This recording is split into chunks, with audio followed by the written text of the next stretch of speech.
If you could restart life at 15, how would you game the system? I did not install League of Legends. That and Windows 98, ME, or Vista. The latest is not always the greatest. Save more money, take better care of my teeth, not eat as much junk, not date people who are just a waste of time, not worry as much, appreciate the irreplaceable things more, not say some mean or wrong things that I said, and choose a different career path. Well, knowing me, I don't make the stupid choices I made for the past 31 years, but also knowing me, I'd make totally different stupid choices. Because I'm human.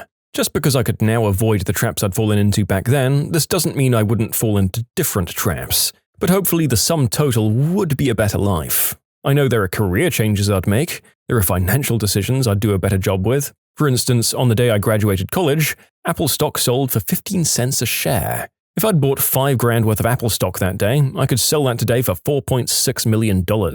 So there's that. You know what they say, best time to plant a tree is 20 years ago, second best time is today. Warn my grandma that she has cancer that'll kill her in 9 years because they caught it too late. I think about this and my mum's cancer, but then I wonder what the other paths would be. Would she die sooner? Much later? More painfully? Without me having a chance to say goodbye? I was in my freshman year of high school. I'd go back and relive those years being completely and totally myself like I should have done way back when. Focus on high school a little bit better. Try and keep in touch with my best friend at the time a bit better after she moved across town. Talk with my dad more about family and stuff. Apologize for being a little crapbag in middle school more. Figure out my major a lot faster. I'd actually focus less. I was the kid that broke myself just for a small edge into college. I really could have been a more well-rounded person with less breakdown levels of stress. I was that guy who coasted through high school with little effort to get high marks. When I got to college, I was quickly cut down by the amount of work required that I just didn't know how to do. I think I'd take school more seriously just to develop the necessary work ethic. There you have it, folks. No matter what your approach is, it's probably wrong. Strive for balance in all things. I mean, that's probably wrong too, but it has the least grave repercussions for most of us, I think. If I could go back to high school as a 15-year-old while retaining the level of I don't give an F that I have achieved now at 45, that would be magical. I would rule that school. And ironically, you wouldn't really give an F about ruling it. Man, life really gets you coming and going, doesn't it? Take better care of my teeth. Looking back, I wish it had been explained that cavities were growing holes in my teeth and not something invasive like a bacteria. 1,000,000 times yes. Knowing about acid erosion as well as tooth decay would save a lot of future pain and dentist bills. Don't date my first girlfriend, try and maintain friendships while moving, take college more seriously, buy Bitcoin, and hug my grandparents more often. Honestly, just the knowledge that lots of the crap 15-year-old me was agonizing over and worrying about ultimately didn't bring about the end of the world would help. I'd know which things to stress about and which ones I could just let go of. It's so weird being just 10 years out of high school and realizing people I saw every day for my whole life until graduation ceased to exist immediately. Not, oh, I just don't worry about that dude anymore, we weren't that close. You literally forget they ever existed until you look at your yearbook or something. If I'm 15 again, I go straight to the cops and report my father for the way he treated us. 1. Good dental hygiene. Floss, brush twice a day, always. 2. Make exercise a part of the day. It's harder to get into this routine as you get older. Plus, the fitter you are when you're younger, the more it will tide you through when older. 3. Continue pursuing things that I find interesting, even if I'm not and never will get good at them. It's wonderful to have things to enjoy just for the sake of it. 4. Be nicer to my parents, especially my mum. It's a lot of responsibility and they did their best. 5. Take feedback and criticism in stride and not let every negative thing make me question everything. I'm gonna hug my grandfather for a solid 5 minutes. Try to convince my dad to short airline stocks in about a year. I was 15 in 2019. And gamble a lot on sports. Take my little brother to the hospital because he has a tumor that nobody knows about. Tell my dad that he shouldn't sell his company because we'll end up homeless. Buy Bitcoin, live with my family and appreciate them. Go to an IHOP many years later and find the waitress, ask her on a date, and hopefully I can keep both of my families in this time travel scenario. Be single and lonely for a while. Holy crap, do I not want anything to do with most high schoolers. Yeah, a lot of people have remarked on the creep factor of being an adult in a kid's body, dating kids, and that's 100% true. But even aside from that, I just can't imagine remotely wanting to even be with somebody who looks or acts 15 or even 18 after waiting a few years into the hypothetical. Buy up domain names and sell them after the internet gets more mainstream. I remember reading that fb.com, spelled out completely, sold to Facebook for about $7 million. Not bad. I guess watch my dad pass away all over again, since by my 15th birthday it was already too late to treat his cancer. Miss my kids, knowing they'll never exist. Buy some Bitcoin, I guess. And take too much white snow on the yacht that I keep in the pool of my other yacht. I never pick up a cigarette. I wonder how retroactive addiction works when you go back to a body that hasn't encountered nicotine yet. I'd want to tweak a few things. Hit the pricks who messed with me, kiss the girl when I should have, spend more time with my old man, little things. I'd live in existential dread that somehow I'd mess up something in the chain of events that led to me meeting my wife and the subsequent birth of my children. Life without my kids would destroy me, utterly. Get some Bitcoin, put a lot more effort into regularly working out, learn professional cooking skills so I can whip up fancy food for myself. Stop caring about what anyone thinks. I think the truth is, if this were to happen, the results would turn out to be bittersweet. It's easy to solve past problems in our minds, and maybe those situations would actually work in a time travel scenario, but life adapts and new, unexpected situations always show up. So I'd probably end up running into another problem further down the line and regretting a different decision. There's a lot of comments in this group about taking advantage of financial decisions. Maybe I'd become a Bitcoin billionaire, but who's to say I wouldn't suffer the same fate as lottery winners? Taxes, bankruptcy, fake friends, that whole shebang. God, check out everyone saying what they'd do better, while I think I'd be having a total mental breakdown. Can you imagine going back to live with your parents, waking up at 6 a.m. to get a bus to be in class at 8, taking exams again, having to study all over again? I have nightmares about this. Please, no. No, I'd rather stay an adult, thank you. You'd probably be a complete weirdo too. Everyone else is 15 while you're much older mentally, and you know what's going to happen, and you treat people you shouldn't know weird because you totally do know them. Lose fat, start lifting weights and running, play less video games, sleep more. No, but for real, can you imagine how much more progress we'd have if we started our fitness journey years earlier? I know it's bad to dwell on these things, but I can't help but imagine what if. 15-year-old me definitely needed to hear what a calorie deficit was. I think all of these fun hypotheticals vanished for me the moment my daughter was born. I know that realistically, I'd never be able to recreate the exact circumstances to have the same child, but I'd have to put everything I have into trying. Doing otherwise is unimaginable. It would be years and years of stress and planning and dread, knowing that I'm essentially doomed to fail at the only thing that matters, the one thing I'm trying desperately to achieve, along with the constant feeling that I'm being an idiot to pour myself into something that will never work, and the guilt of even contemplating giving up. And there's basically no good ending. Eventually, I either have a child who's clearly not the one I have right now, and try desperately not to burden them with my grief, or I have a child who might be her, and I spend the rest of my life struggling to deal with thoughts of, oh, but is it really her? Without my preoccupation messing her up. Or I give up and live feeling like I abandoned my daughter and erased her from existence. And God, my poor wife in all of this. Basically, what if you got to redo your life used to be a fun thought experiment. Then I met the love of my life and adopted a couple of cats, and it gets more emotionally complicated. Then I had a perfect baby girl, and imagining this scenario became like imagining hell. That's actually a major plot point in the wonderful rom-com movie About Time. The main character has to stop time traveling past a certain point because it could affect the birth of his child, and the very specific circumstances leading to them. Thoroughly recommend it if you like the old style of British rom-com. It's absolutely charming and beautiful, with a much better, smarter message than the other classics like Love Actually, Notting Hill, and Bridget Jones. Same style, better movie. Save up my allowance, buy Bitcoin, also buy a frick ton of Doge while it's cheap as heck. Well, as a currently 15-year-old, it's really interesting to read answers like these, since I can try to avoid the mistakes you all made. Reading through all of your advice was so helpful, and it made me realize how important some things are that I've never really thought about. Teeth, shoes, posture. So thanks guys, y'all are really helpful. Call Child Protection Services on my mum and actually give information this time. Everything else can stay the same, mistakes and all. But if I could do it again, I'd do those two things differently.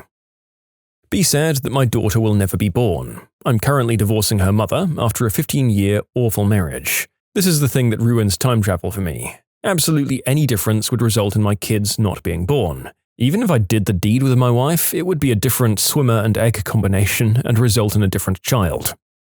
You can submit your own stories to be featured here on the channel. The story submission link is in the description below. Don't forget to subscribe to Am I the Genius? I wouldn't go to university, I'd possibly travel more and spend a bit more time deciding the direction I wanted to go with my life. I'd probably change my major. I know web development, so let's get into robotics this time, and work on coping with anxiety sooner. Recognize that my quote boyfriend is trying to groom me and break up with him before it's too late. Take a different course in college, IT perhaps. Stay off the internet, be more open and social, work on my interpersonal skills, build connections, and build a better relationship with my family. People here are getting rich or saving lives, but I'm 100% using this as an opportunity to deploy all of the clever responses I came up with hours later in response to various people. I still have lots of them memorized thanks to my brain's love of reviewing stupid things I've said and done over the decades late at night, so I feel pretty prepared. Hey, the jerk store called and they said they're all out of you. Frick, I would be rich. Still in the music industry, the crap I know now would have been insane then. The same thing I do every night. Try to take over the world. Made sure I started the relationship with my soon-to-be wife when I first met her instead of waiting a year. I would have warned my mother about her lungs so she'd still be here with me. Outside of those major changes, probably would have made some investments in Bitcoin, Doge, and GameStop and helped my family out with the gains. It's actually likely that because you're now mentally a lot older than your wife, you actually wouldn't end up together. You'd find her immature and she might find you boring. And the more you think about it, you might not think it okay as a mentally adult person to be in a relationship with an underage person. But mostly, you're now a different person than you were when you met back then. Tell my parents I was depressed and go through therapy or get medicated. Ask that girl out. She's a wonderful person and she absolutely has a crush on you. Talk to more people and stop pushing them away. You won't disappoint them and they won't hurt you. Fix your relationship with your mum. She'll have cancer later, so make the time count. Learn Viet. Your grandparents will get sicker and you'll want to be able to talk to them before they leave. Stop worrying about embarrassing yourself. For every person that may think you're cringy for your interests, there'll be another who'll think they're cool. Stop playing Counter-Strike Go all the time and explore those hobbies that you always wanted to get into. I know you're depressed, but you'll regret wasting all of that time on a game you hate. I promise things will get better. Tell my parents to go F themselves and get the apprenticeship that I want. Be the first person to repost this frickin' question on Reddit.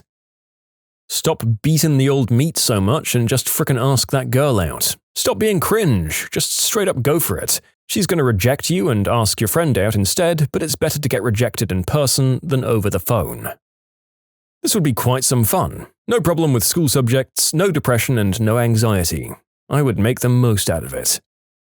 Go straight to my room, blast Powerman 5000 from my humongous CD player, and bury my head in my pillow while I cry. High school was a living hell for me, and living with my stepmom was a living hell as well. But after I came to terms with my situation, I'd go find my dad, who died last year, hug him tight, and then go and do the same with my grandparents. Then after that, I might cut down a bully or three. I've gotten surprisingly good at insults and standing up for myself in my old age. Oh, and have a DQ blizzard. I wasn't lactose intolerant at 15, and holy crap do I miss blizzards. I'll be older, so I can pass freshman year. Yay! First, I immediately write down every financially advantageous date and event I can possibly remember. All of them, Beanie Babies to Bitcoin. Second, I give that information to my parents, but I know they'll need convincing that the info is good. 3. Tell them things about themselves and thoughts they've shared with adult me about themselves in different stages of life that 15-year-old me couldn't possibly know. Tell them minor predictions like ball game outcomes and what will happen on TV shows before they air. They need to know what I say is worth listening to. 4. Go back to school and be very confused about who I should find attractive, what's allowed versus what's wise, and absolutely get bogged down in the deeper implications of what it all means.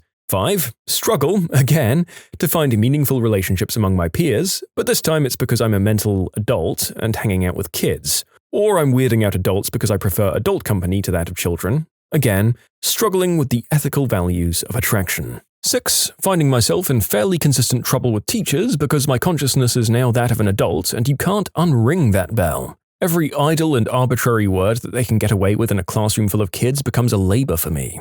7. Having done all I can to secure my family's immediate financial future, I begin working on their psychological stability and mental well-being.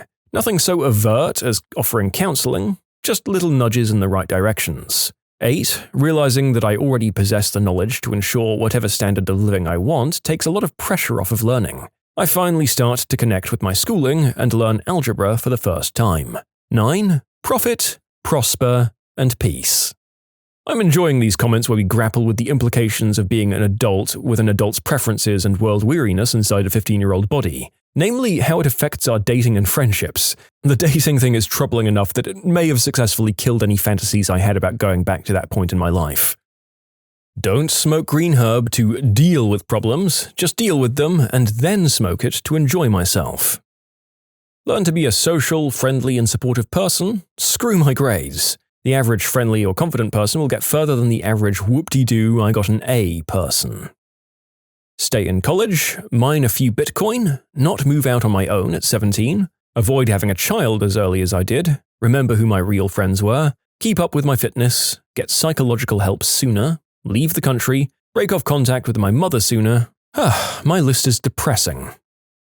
Transition at 15 instead of 21, buy some Bitcoin, and try not to mess with the timeline much beyond that so I can still meet my current girlfriend and love of my life. Came here to say this. I grew up in a small southern town and had never heard of such things and didn't know it was possible. I should have come out to my mum when she found my girly clothes and stopped puberty in its tracks. Sadly, I already had a beard at 15, but I was still a short, scrawny little runt. I was 6'1" and 250 pounds by the time I started transitioning. Hit the gym, learn a third language, talk to girls more. Move out as soon as I turned 16, my parents were pretty awful and harmful for my mental health. Save more money from that part-time job, invest it, don't date, yet, actually finish university, and probably get a bit more therapy earlier. Invest in Bitcoin when it's tiny, travel even more than I did, spend more time with my grandparents before they pass away. Gather as much funds as possible, invest in things I know will blow up, and use the capital to basically become a super PAC unto myself and strategically undercut certain agendas and politicians before they become a problem. Ditch my so-called friends, nurture my real friendships, learn to embrace my own interests instead of trying to fit in with others, and smile more. Okay, so I'm old, 52. Let's just say I'd make some very different decisions. Hindsight is 20/20. Drop all of the friends I had, study until I couldn't open my eyes anymore, and commit to a bodybuilding regimen. I'm an older guy. I was 15 in 1982, so reread Replay by Ken Grimwood for pointers, seek out absolutely new experiences, take better care of my teeth, enjoy rewatching every twist-ending movie new in the theaters and squirm with discomfort for having to keep myself from spoiling everything, get into computer science earlier, squirm in more discomfort from the cognitive dissonance in, say, watching The Cosby Show or The Apprentice, keep a journal to keep my brain sorted right, stress about if I couldn't do anything to stop September 11th and the other events, probably decide that I couldn't, build a nest egg and leave home earlier. Dress however I wanted instead of trying to be trendy, stand up for my beliefs without caring what people think, and invest my money. Fail my exams because I remember nothing that I learned in the past. If I didn't fail too hard to get in, maybe I'd change my degree and education to focus on creative writing, because I now know that I enjoy it and I'm pretty good at it. My current degree, digital music and games design, was just a mistake. Otherwise, I'd work for a few years. It's not the end of the world. Degrees are pretty much worthless compared to experience and the knowledge I've gained from living my life since then, and I can get an online degree later to prove I know the things that I know. Plus, it's pretty easy to eliminate my need to work with my future knowledge. Start playing tabletop RPGs about 8 years earlier than I did in this timeline, because I'm now obsessed and they've fundamentally improved my personality and life. Be a more social and outgoing person. Until my mid-20s, I was pretty much a recluse with very few friends. See the impact of tabletop RPGs on my personality just before now. Try not to, because it's a bad idea, but fail and hunt down my current partner. She's the love of my life, and while it's likely a terrible idea to get to know her earlier, as she won't be the person she is now, having to go back to not knowing her sounds like the worst. And finally, like everyone else, mine an absolute F-ton of Bitcoin when it becomes possible to do so, because that's probably the quickest way to eliminate the need to work, and the issue that I'd probably ruined my chances of getting into university by coming back with my slow adult brain. I think buying it up would actually have a more negative effect on it than mining more, so I'd go the mine route rather than the buy route. Still enough to make me a millionaire with how quickly you could mine it in the beginning, but less risk of spending all of my money on Bitcoin only to crush its chances of rising because I'm hoarding all the Bitcoins. When did you score by a 1 in a million stroke of luck? I was at a large outdoor concert and some guy walked up and said, "No way, it's you, man." He then hands me my driver's license that I didn't even know I'd lost somehow. Got hit by a speeding car when crossing a road, cracked the windscreen, did a flip and landed on the pavement nearby. Paramedics were worried I'd broken my neck. Several hours and x-rays later, I walked out with nothing but minor bruising on my back. Different angle and I could easily have died. My score was not getting crushed or drowned in a farm accident. I was 16 and working in the packing house on a blueberry farm. I went out to the fields with a guy to pick up the berries. The truck didn't have a cab, just a windshield. I was sitting on a fuel tank where the passenger seat would normally be. There was a large ditch full of water on the right side of the road. The driver went off the road into the ditch. I went into the water and the truck rolled over and came down on top of me. Somehow I wasn't pinned or crushed and was able to find my way out. I used up a lifetime's worth of luck in that one incident. I was in a horrible rollover accident with my family after graduating high school. We were in a Suburban traveling on the freeway when someone fishtailed us and we spun into the median and then started rolling. I somehow slid out of my seatbelt and flew out the passenger window, landing in front of the Suburban. When it got to where I landed, it bounced over me and then continued to roll. Eyewitnesses said that it was the only time the Suburban ever left the ground. In the aftermath, myself, my girlfriend at the time, and my sister all needed to be intubated as our ribs had punctured our lungs and we were drowning in our own blood. There happened to be 3 separate, unrelated EMTs behind us that all pulled over and had medical equipment in their vehicles and intubated us until ambulances and Starflight showed up. So I'd say the bounce and the random EMTs behind us would be the best luck I've ever had. I won a 20 grand car with a $10 raffle ticket. A new casino opened up near me, so my girlfriend and I decided to go at 3 a.m. on a whim.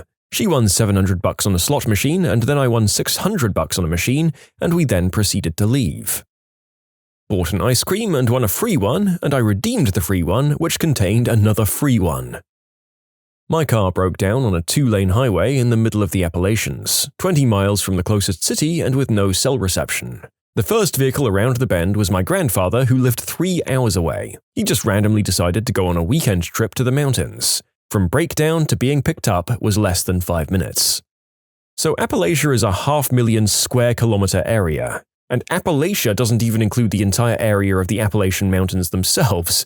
So the odds of this, for anyone wondering, were quite astronomical, only slightly offset by the fact that there are limited highways. I'd say the odds of your grandpa being that close to you took the total probability of the incident back into the millions again. I lost my college ID card. A replacement was $15, I'd found out. I walked out to the rainy parking lot, determined to get through the rest of my college career without an ID card, when I saw a folded, soggy green square on the ground. It was actually a folded $10 and $5 bills. $15. I went directly to Chipotle. I lost my phone while we were laying pipe at work, filled in the trench and then realized I'd lost it somewhere in the 60 foot of trench we'd dug. Left it there overnight, seeing as it was already dark and I couldn't hear it when I called it. Returned the next day with listening equipment. Took an extremely lucky guess on where it was and located it within 30 minutes. Dug 2.5 feet down to find that the only damage was a small crack on my screen protector and a scuff on my OtterBox. Everyone, including me, had written it off as never being recovered. 2 hours of my time when I figured it would take me a week to find it. When I was 5 or 6, my grandpa took me to the horse track a lot. One time, he let me pick the 3 horses I thought would win first, second, and third. Needless to say, he won a trifecta. I don't remember the amount he won, but I remember him lifting me up and kissing my cheeks over and over. I miss him every day. I was around 8 and was at a community center to see a play. After the play, they were hosting a raffle, so I got my grandparents to buy me a few tickets. Now, the weird part. I won every prize, every single one of them. I had only a handful of tickets, and there were 100 plus people in the room participating. I ended up giving some of the presents back to the raffle people because it wouldn't be fair for me to get all of them. And can you imagine a young girl and her grandparents having to carry all of these prizes out? It was unrealistic. Prizes were a giant stuffed bear, wine, bath stuff, more bath stuff, and some chocolates. On Friday, my father-in-law was purging and offered my husband a pair of jeans because they were his size. The second I saw them, I was like, frick. 24 hours later, I sold them for almost 20 grand. 1933 mint condition Levi's 501s. Thanks to the Redditors over at Raw Denim for their advice. My husband washed them. I've seen Antiques Roadshow enough that I freaked out when he told me that. According to a guy who wanted to buy them, that took 2 grand off the value, though the winning bidder didn't even ask, so that's not really true. I won a PS4 from Taco Bell. Twice! I've eaten at Taco Bell once per contest since I won the first time. The first time was a launch bundle I won off of a box code I got when coworkers dragged me for lunch. The second was the White Destiny bundle I won with the free code they bury in the rules. I gave that one to a friend so I had someone to play Destiny with. I fell on ice, traumatic brain injury, died 3 times. They told my wife I wasn't going to make it. Coma for 3 days, still not dead. The second luckiest was when my wife agreed to marry me 30 years ago. Similar odds of her saying yes, I think. I found a $20 bill at the post office. Since I thought it was my lucky day, I bought a $10 scratch-off lotto ticket and won $150. As a young, dumb teenager, I was free soloing, which is climbing alone, on a small mountain without a safety harness. I was about 20 meters or 65 feet off the ground when I reached what I thought was the top.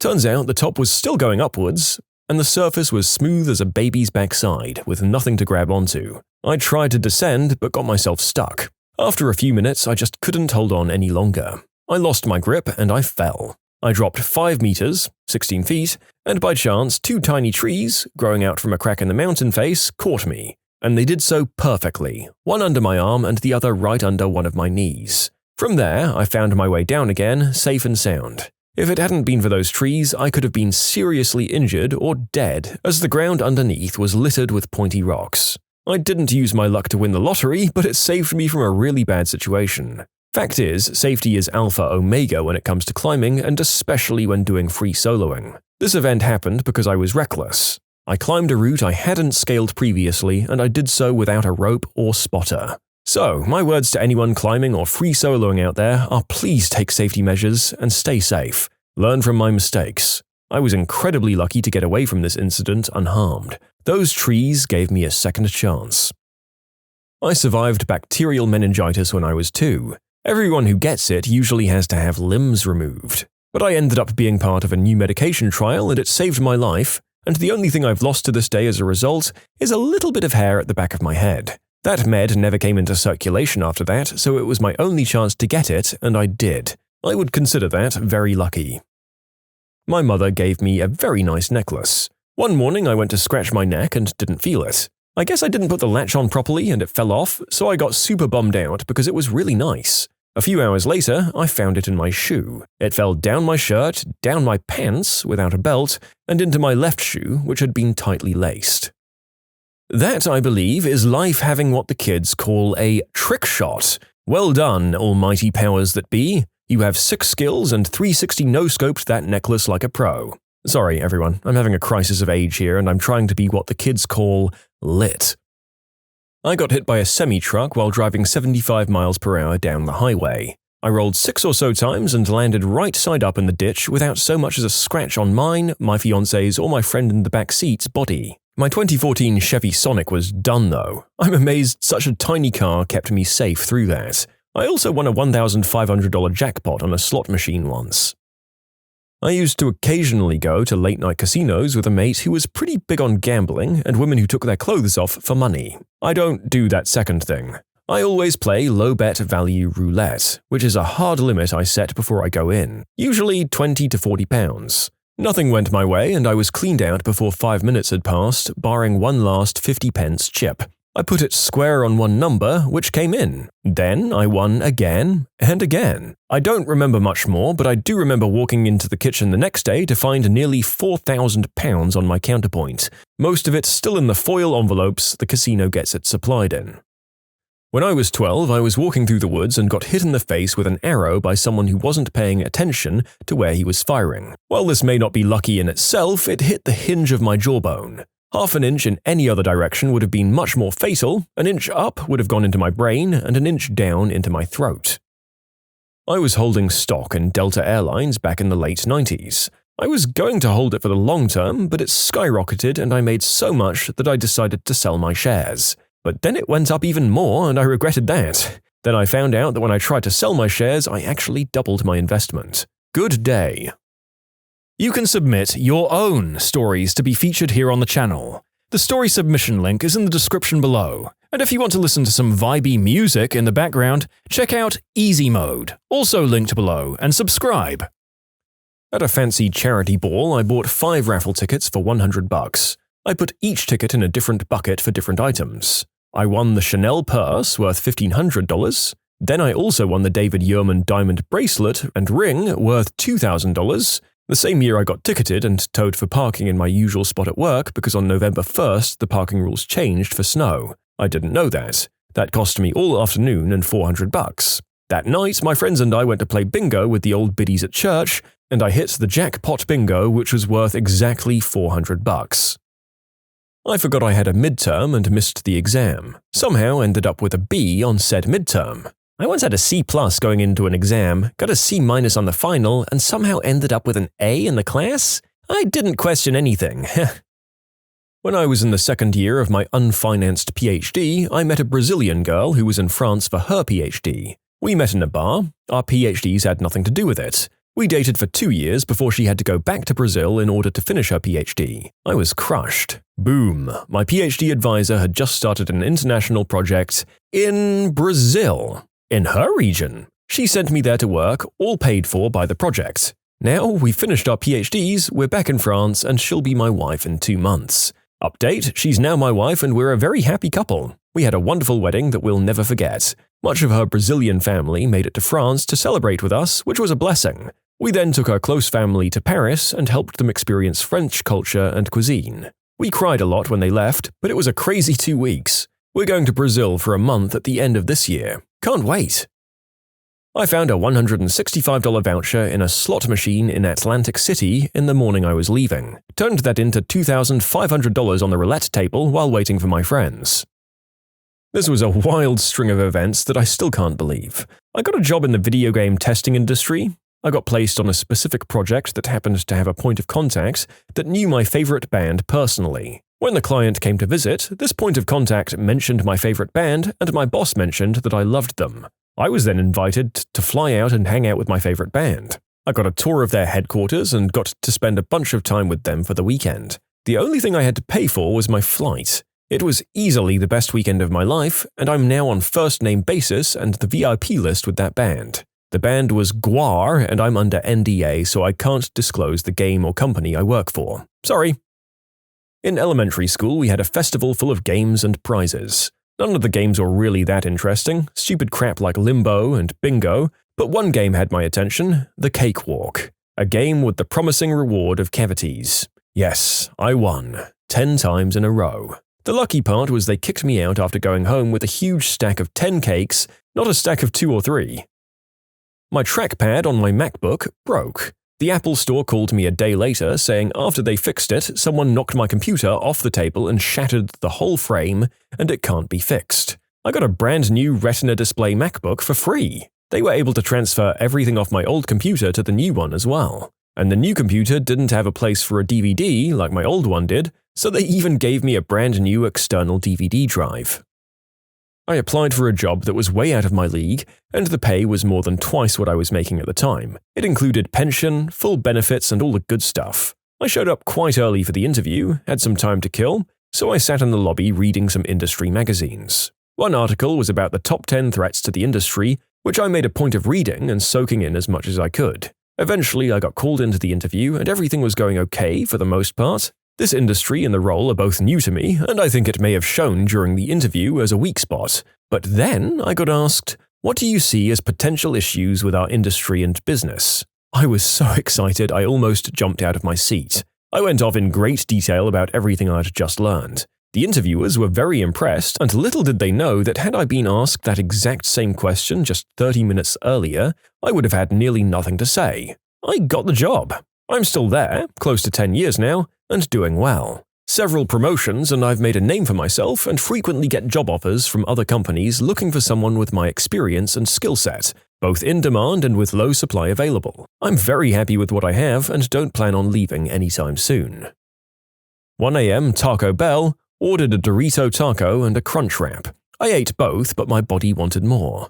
I jokingly reached into the bag, telling my girlfriend there was always a fry at the bottom, and there was a frickin' cheesy gordita crunch in the bag. I checked the receipt and was only charged for the 2 things, so that was awesome. I used to work at Taco Bell. If I accidentally made an extra taco or something, I always just threw it in the bag. It's too much of a hassle to deal with it. I did one time make something with lettuce when I was supposed to not have lettuce, so I remade it and asked the guy if he wanted the other one we made free of charge. He says, "No, I don't like lettuce," in a snarky way. Like, fine, screw you too, as if the lettuce is gonna frickin' kill you. It's free food. Just goes to show that some Americans would rather turn away an extra portion of food and make enemies than go anywhere near a vegetable. Pick the damn lettuce out if you don't like it, you moron.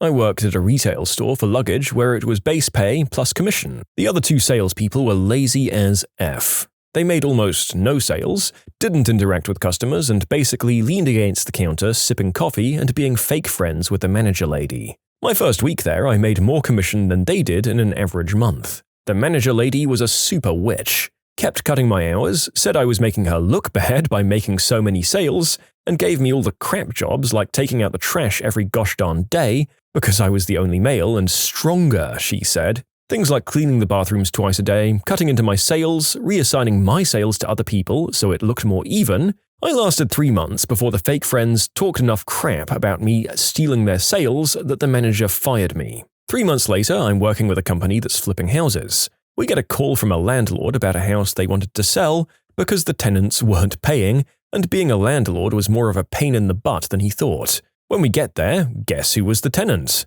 Yeah, the witch manager that fired me. I straight up bought her house for cash and evicted her. I once threw an apple out of a car window at a traffic cone and knocked it over when I was 10. I went to war and didn't die. Same. I got blown up in Afghanistan, had 13 pieces of shrapnel hit me in the front plate of my IOTV. When I went home on R&R, I bought a lotto ticket. Won $100. Haven't had a single bit of luck since then, though. I rolled 2 natural 20s in a row in an important combat during a game of D&D. Unfortunately, I ended up using all of my party's luck, and a character died the next session due to bad RNG. RNGesus giveth, RNGesus taketh away. I'm a healthy white American male. I'm a healthy white Australian male. Got your one up there on luck, mate? Never having owned a stock before, on gut instinct I bought 186 shares of Apple in 1998. I came out of university and didn't have a job. I was applying and applying for jobs in video editing and media, however I hardly got any interviews. About 4 months of having no job later, I went to my final interview and said to myself that if I don't nail this one, then I'm signing on to a minimum wage job agency. Unfortunately, I didn't get it, so the next day I went down and signed into the job agency. They told me that they have a job in a factory that designed and printed boxes and that I could start tomorrow. It wasn't what I wanted, but it was money in my bank. I was there for a few months and a job came up in their graphics department. I went for it and I got it. I've been there for nearly 3 years now and I've already had a promotion. I've had all in-house training and I honestly couldn't be happier. I truly believe someone was looking out for me to give me this opportunity.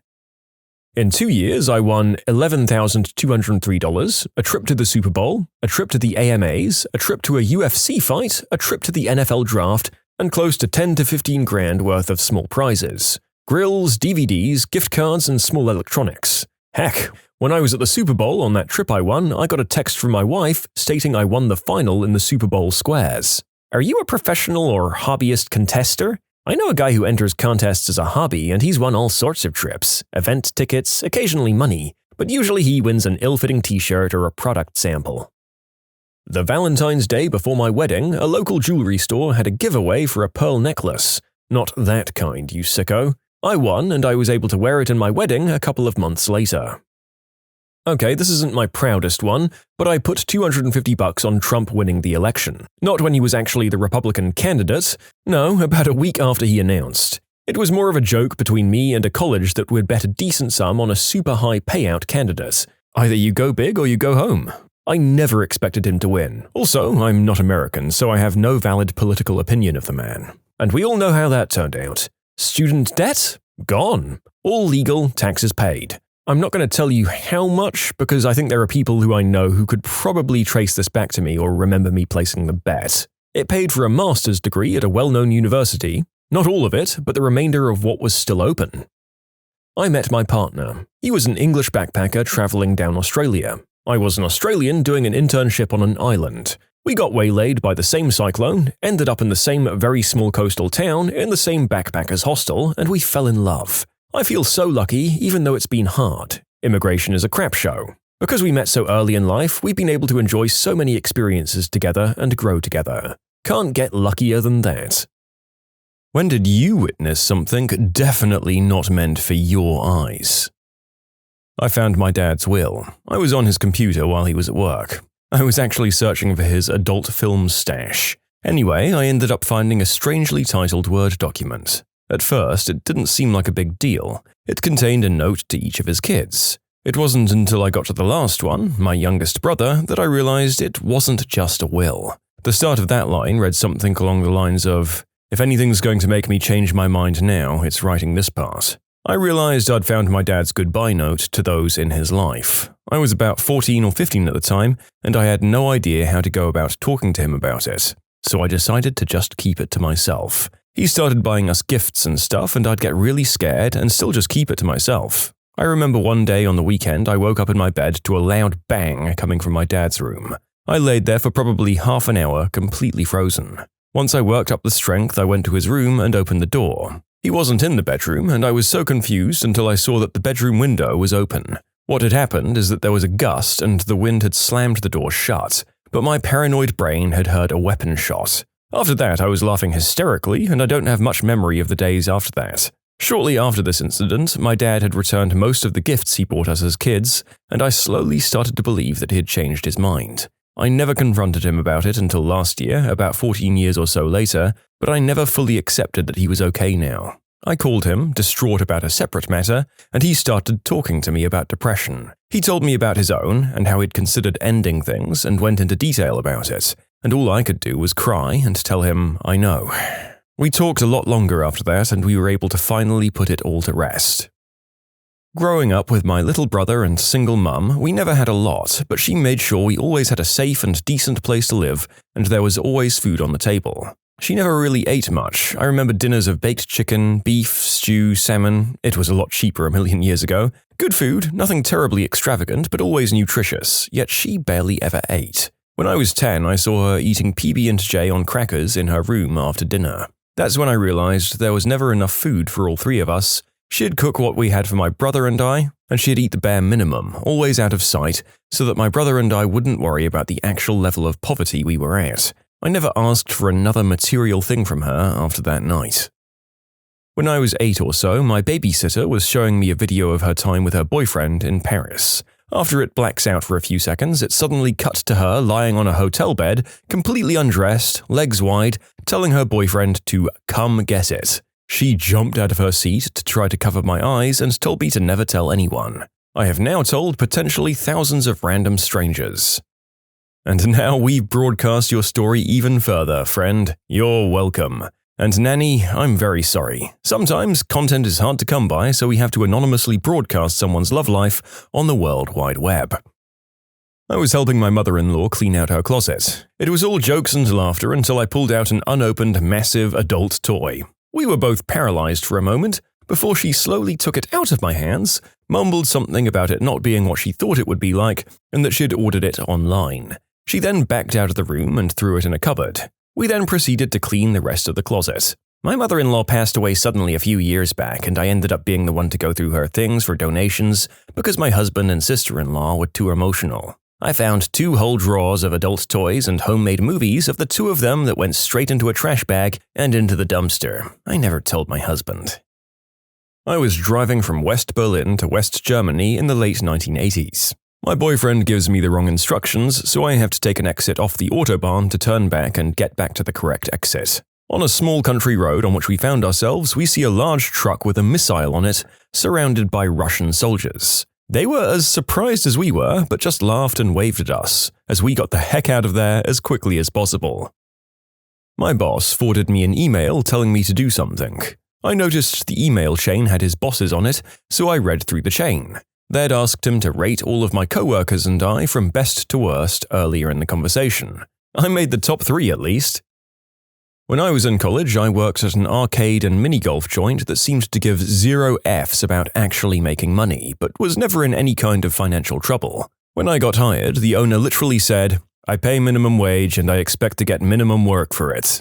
I worked the front counter and collected money for the mini-golf and sold cups of coins, or you could just use the coin changer. The till was completely busted and would be off by $50 or more in either direction, no matter what you did. I realized very quickly that I could just pretend to ring up golf fees and cups of tokens and pocket the cash. So I'd pocket $30 to $40 every shift and nobody seemed to give a crap. One of the assistant managers let me take a break 20 minutes after I'd just taken a break because some of my friends had shown up and wanted to smoke a bowl with me. He was like, "That's totally more important than your job."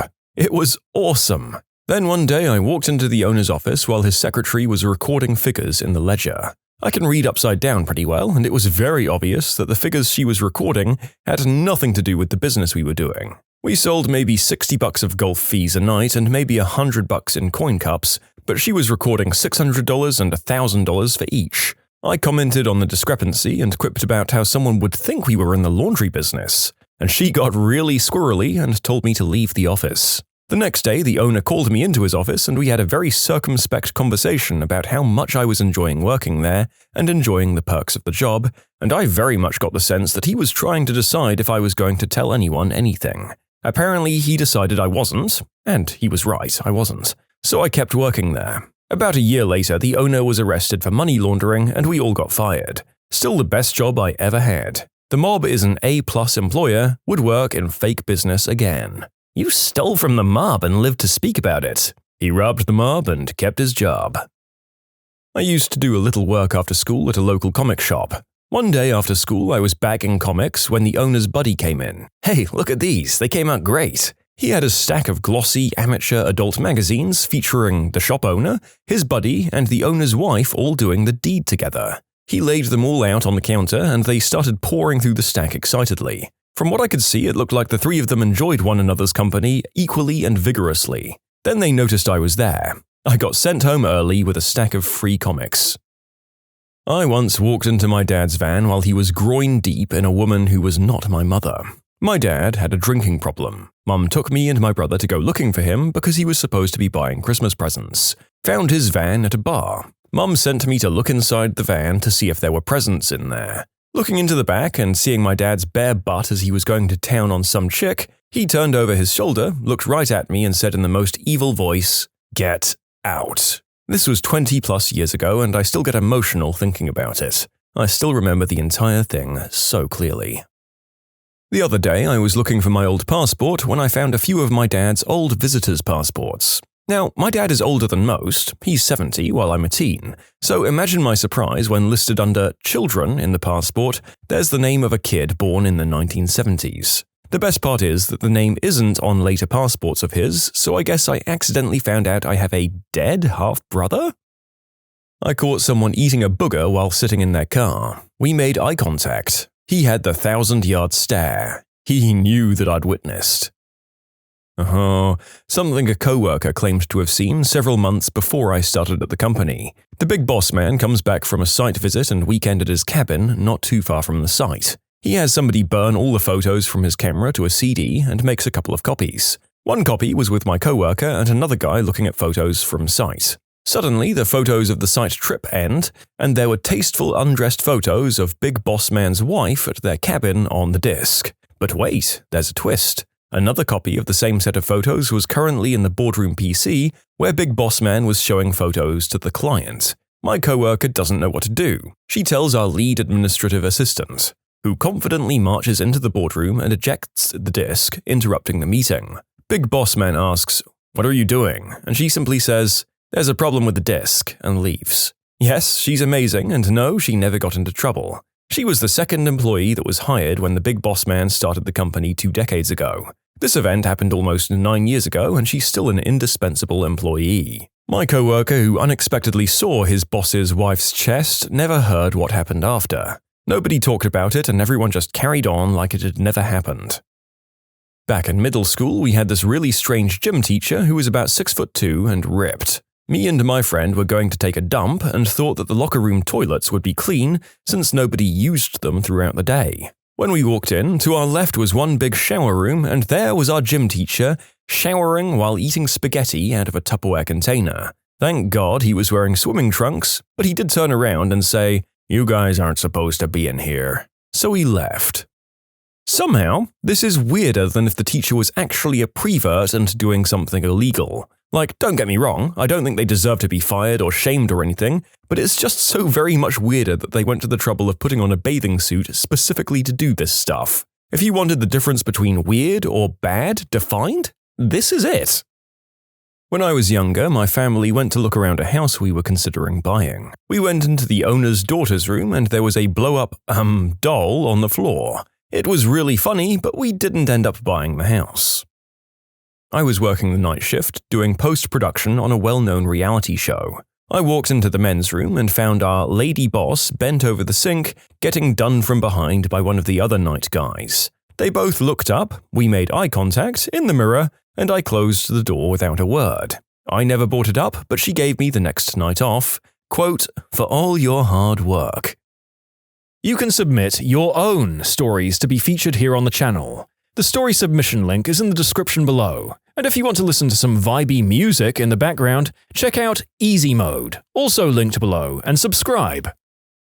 I went to a coworker's house to help get the scanner to work, which hadn't worked since her daughter had tried to use it a few days earlier. I tried to load the software, which would hang while trying to connect to the scanner. A quick power cycle of the scanner and the software loaded up. The software defaulted to the Recent Scans screen. The most recent scan was the hoo-ha of my coworker, her daughter, or I suppose it could have been a page from a XXX magazine that just so happened to be exactly what you'd see if you were squatting over a scanner. My hotkey skills were so fast, so I might have Alt F4'd before she saw what I did, but once that software worked, I used a different program to perform a test scan. Easy, but uncomfortable way to earn $20.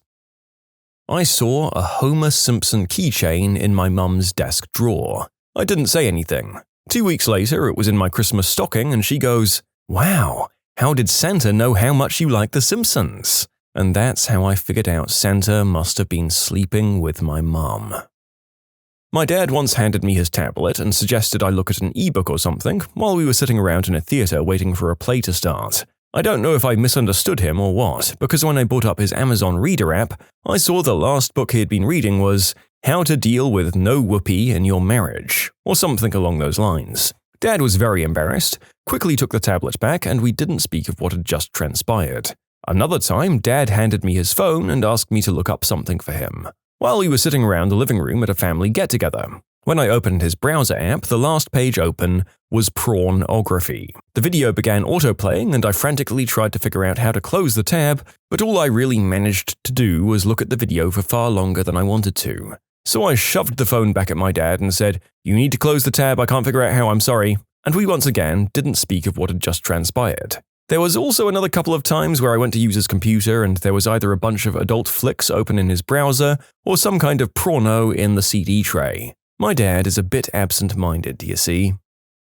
Okay, this was more heard than seen, but I was golfing with my mother's fiancé when he got a phone call. He had his cell volume turned up really high, and I overheard a woman who wasn't my mother say some things, including the phrase F and suck in a seductive manner. I convinced myself that it wasn't my business or that I'd misunderstood, and I dropped it. A few years later, her now husband was revealed to be a serial cheater with active partners numbering in the dozens. Yes, I still feel like crap, and yes, they're divorced. Alright, here it goes. I was in the 7th grade, so I was almost 12. I woke up in the middle of the night and heard my mum screaming. I jumped up and got ready to defend my mother. I opened up my parents' bedroom door and my mum was, well, she definitely wasn't in trouble. My dad was behind her and they seemed to be enjoying themselves. I didn't understand at the time, but I wanted to get out of there before they noticed me. However, instead, I fainted. That, my friends, is something I definitely wasn't supposed to see. I am forever scarred. I'm 25 now and my dad still likes to bring it up at Christmas dinner. I was bartending and it was slow. I was putting away glasses by the only two people sitting at the bar. They seemed like a new couple, really touchy and stuff. At some point I noticed that she was wearing a wedding ring and he was not. Right as the music died down between songs, he turned to her and said, "You know, they're gonna ask you where you were when he drowned." I noped out of there real damn quick. This was 5 years ago now, but from what I remember, they definitely knew I heard them. I was like 2 feet away. I froze for a second, then turned and went straight into the kitchen. I was freaking out with the kitchen staff and trying to figure out what to do. When I came back, they'd paid cash and left. I debated calling the police, but had no other info besides what I'd heard. I freaked out for a few days. I never heard anything about anyone drowning. I didn't keep it a secret either. I've told this story a lot, and this was a small town where people had nothing better to do than talk. So, if there was a scandal, it was common knowledge what I'd heard. When I was 14 and a friend hosted a birthday party at his house with all of the parents invited. Needed to use the restroom, but the main one was occupied, so my friend told me I could use the one in his mum's bedroom. As I walk up to the door, I could hear somebody in there, so I decided to wait until whoever was in there was finished. A good 10 minutes later, my friend's mum, who was hosting the party, and another good friend's stepfather walk out and see me standing there all confused. They asked what I was doing there, and I just said I was waiting to use the bathroom. Surprisingly, they played it cool and just said, "I could use it now," and they walked off. I saw a couple doing the deed under a secluded waterfall in the woods on a hiking trip with my parents when I was 12. Majestic AF. Look, doing it in the outdoors is awesome, just don't forget the blanket. I saw an employee's check stub that he had dropped. He had been there for a month and was making what I made after my first year and wasn't a very good worker, so that made me ask for a raise. I got it. I was playing at my friend's house once. His grandparents were staying in his room and I forgot. I totally ran in on them getting ready to do the deed. It was awkward. You know what? Good for them. I hope that when I'm that age, my partner and I still like each other enough to need to have fun while staying somewhere else instead of waiting for our annual bump at a planned time later in the year. My parents' collection of marital aids. That was way more reality than my 10-year-old brain was prepared to handle. I found my mum's vibratory toy as a kid. She told me it was a neck massager. I still cringe every time I remember this memory. By the way, it was the worst neck massager ever. When I started a new job, somebody had left a bunch of HR files on the computer I was given. I opened one up, not sure what it was, and I got to see every employee's salary in the company, even the CEO's. The next day, it was gone. I guess my boss realized his mistake and logged into my system and deleted the files. It was a memorable experience. Our cat was a little late coming home one evening, which was unusual for him. I went looking for him, calling out his name, not massively loudly as it was late at night in a built-up area. As I walked around a corner to a car park, there he was. He looked like he was just having a bit of a chat with a fox. They looked relaxed, they were facing each other, sitting and chilling out. I called his name and he looked at me, seemed flustered, looked back at the fox, then me, almost as if saying, "He's not with me, I don't know him." I called him again and he chased the fox into the bushes before trotting over to me. I'm pretty sure I crossed an animal line. Similar story. Once I came home at night when everyone else was asleep. My cat was sitting on the chair on the porch and there were about 5 or 6 strange cats sitting on the porch or the steps, all facing him.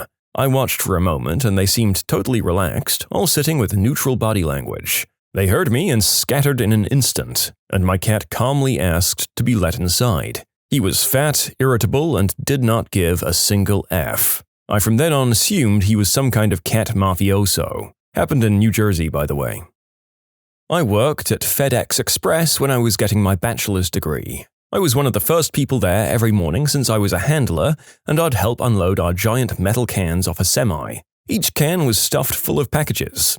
Well, I'd set up a scanner in order to scan damaged packages so our station wouldn't get charged for it since it was damaged before it arrived. One morning, my manager, who was an alcoholic and pillhead, had me scan these large bags going to the VA. Said it was in case anything was missing. These bags were closed with a Velcro strap around the top, so they weren't very secured. These giant bags were full of pills, and it never occurred to me that anything was wrong. Well, one morning I arrived a little earlier than normal, and I was setting stuff up when I heard a tearing sound. It was Velcro coming apart. I didn't think anything about it, and I kept working. After about 5 minutes, I heard a thud and looked up to see that manager come around the corner of the can and place a VA bag back onto the ground and walk away. He didn't notice I was there since I was in between 2 trucks in the warehouse. After seeing that, it made sense to me why he wanted me to scan the bags now. The scumbag was and had been stealing pain medication out of the veterans' hospital bags and was using them for his own addiction. I brought it up to a coworker that had worked there forever, in which she told me to just ignore it, unless I had hard evidence like a video, or that I actually saw him digging in the bag. If I had anything less and accused him of that, I'd surely be fired since HR gave zero craps about its employees and only protected the managers. Beavis and Butthead do America. My parents found out we went into that theater and they dragged us out real quick. My 6-year-old cousin asked me if I wanted some chewing gum. I said sure, if she has some. She then goes to her mother's purse and takes out 2 packages of, male protection and asks me, "What do you want, strawberries or banana?" The next thing I know, I'm shoving Durex packages in her mother's purse, saying, "We should firstly ask your mum before going through her things." So the kid doesn't stop there. She takes the purse, goes into the kitchen where the entire family was reunited and asks her mother, "Mom, can I have some gum?" Her mum says she doesn't have any. The frickin' girl takes these rubbers out of the purse and says, "Sure you do. I want the strawberry ones, please." Imagine her mother's embarrassment. On Christmas Eve, I couldn't sleep at all, so I went to the kitchen to get some water or something, and out in the living room were my parents setting out presents and eating the cookies I'd left out. They said that Santa was running late and was in such a big hurry that he just dropped off the presents and asked them to put them out for him. What did someone do to automatically qualify as the dumbest person you've ever met? An old coworker named James. We worked at McDonald's and we were both 16. One time, while mopping the lobby, he, for some unknown reason, decided to chase a number of customers around with the mop, yelling, "I'm gonna get ya!" He was fired on the spot. My brother and I were in the kitchen one day as teenagers. My brother was filling the sink to wash dishes. When the sink was nearly full, he went to turn the tap off, but it wouldn't budge, so the water kept flowing. I tried turning it too, but with no success. This is when the panic set in. The level of the water was rising fast, and we didn't want to flood the kitchen. He took big saucepans out of the press to fill with water to keep things from overflowing, while I was in a frantic scramble under the sink to try and find the mains to turn it off there. I couldn't find it. Now, really panicking, I took over the pot-filling duty and my brother went off to look for my dad as quick as he could. Dad came running in with my brother while we were shouting at him about looking for the mains. Dad just came over to the sink and pulled the plug out of the hole, letting all of the water down the drain. Haha. I had a boss named Tammy. Frick Tammy. One night, we were all working late doing stocktake, and we were discussing the impending lunar eclipse. Someone asked what happens during an eclipse. Tammy grandly explained that the eclipse would occur when America went in front of the moon, blocking our, Australia's, view of it. Like she literally thought the Earth stretched itself into a U-bend or a neck pillow shape, and half of it stayed in our normal orbit and the other half stretched itself over to casually block the moon for the rest of the Earth. Like what the hell? My roommate for the last 3 years once said that if solar technology keeps advancing at the rate it is, we'll absorb all of the energy made by the sun and fix global warming. Not 5 minutes later, after attempting to inform this poor fellow about how the sun's energy output is not determined by what the energy eventually interacts with, he states that wind farms are worse because they cause tropical storms. I mean, I hope he's just an epic troll. I just don't know. Had a guy in a third-year undergrad developmental psych course raise his hand in a full lecture hall and ask the professor, "Hey prof, do infants diagnosed with SIDS get asthma later in life? Like, are they more likely to get asthma?" SIDS stands for Sudden Infant Death Syndrome. He just kept pursuing the question. The professor didn't understand how she could answer it. She thought there was some kind of logic in it that she wasn't seeing. Finally, some girl took the initiative to shout across the room, No, they're not more likely to get asthma, they're dead. They've died suddenly and will thus not be at risk of developing asthma. Great day. He always sat in front of me and I'd see him writing just absolutely horrible poetry and song lyrics. Look, as mean-spirited of me as it is, I'm willing to bet that reading that man's poetry would be one of the funniest damn things you could get your hands on. Idiots who take themselves way too seriously and think they're really smart are always the best source of comedy gold, until they get elected president. I am half Korean going to high school in the Midwest during the 1992 LA riots. My typing teacher pulled me into the hallway and asked if I had an uncle or something that I can call into LA to make the riots stop. She said she knew that we're all close and we all have stores and whatnot, therefore I must have a connection there. I was like, "Lady, even if I did have an uncle I could call, do you think he's Batman or something?" Oh boy, my biggest argument with this person was over whether the correct phrase was egg yolk or egg oak. My high school classmate, whose name is Nick, we were in chemistry doing a lab practical, which required the use of a bulb pipette, a glass pipette with a removable bulb that you can squeeze. Nick didn't know how to use the pipette, so he put it to his mouth to suck up the sulfuric acid. It got about 3/4 of the way up before our teacher screamed, "Nick! Stop that right now!" Why do the crossings beep? It's for blind people. But blind people can't drive. Back when I was in middle school, I was playing Guitar Hero with the neighbor, and he asks, "Hey man, why does the yellow button have a bump on it?" And for whatever reason, without missing a beat, I said, "Oh, it's so that blind people can play and they know where to put their fingers." We both accepted this as the obvious answer, and my brother was sitting on the couch watching, and he was like, "Are you two frickin' retarded? How would a blind person play this game? Think about it for a second." I felt pretty stupid after that. Oh, my cousin. All through public school, she was a snob who looked down on everyone. She was super stylish, but struggled academically. We graduated in 2014. We both went to colleges, not the same ones. She got a job at a bar and stayed out late drinking. Her boyfriend told her that she didn't need to complete college, so she just stopped showing up. Didn't drop, just stopped showing up. Completely flunked out. So here comes the mega stupidity. Our families live hours away from her college at the time. Her family wants her to move back home. My cousin's mum notices a pile of clothes in the corner. The mum said, "What is that, your laundry? Pack it up and we'll wash it when we get home later." The cousin, I kid you not, says, "You can wash those?" Turns out she had been throwing away clothes instead of washing them. She claimed she didn't know she could, yet she washed her undergarments and bras without a hitch. She's now at home with her family and has started doing more chores to show an increase in responsibility. She still tries to throw clothes away, citing that she didn't know they could be washed and reused. It makes me wonder what she thought all those years before college, before she left home. She wore the same outfits repeatedly. She had to have known they could be washed.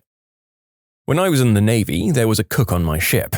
He once served rare chicken. I genuinely couldn't tell whether he was trying to cover up his limitless incompetence or if he genuinely believed that rare poultry is a thing. He was dumb enough to believe it. Another time, he was supposed to make sugar cookies, several hundred of them for the whole crew. He didn't bother to read the label on the container he opened, and apparently he didn't taste the batter at any point, and he actually made salt cookies. He used up all the remaining salt in the pantry, and we had unseasoned food for the remaining several weeks of the mission, during which time the captain assigned someone to be the cook's bodyguard.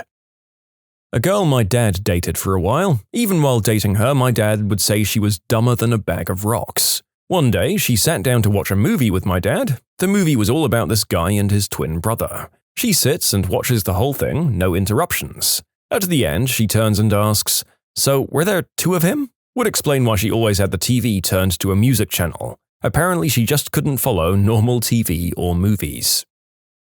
There was a, troubled kid that I went to high school with. He struggled with school, but had friends. However, he was starting to do substances and go down a bad path. He decided to photocopy the front and back side of a $20 bill, cut it out of normal paper, and glue the two halves with Elmer's glue. What's even more sad is that to test his new theory, he went to the gas station, bought some gum, and it actually worked. So in his mind, it must have meant that it was a foolproof plan. So he tried to go and deposit the glued-up money at an actual bank. He was obviously found out and arrested. I don't know where he is now, but I'm assuming he's making similar life choices.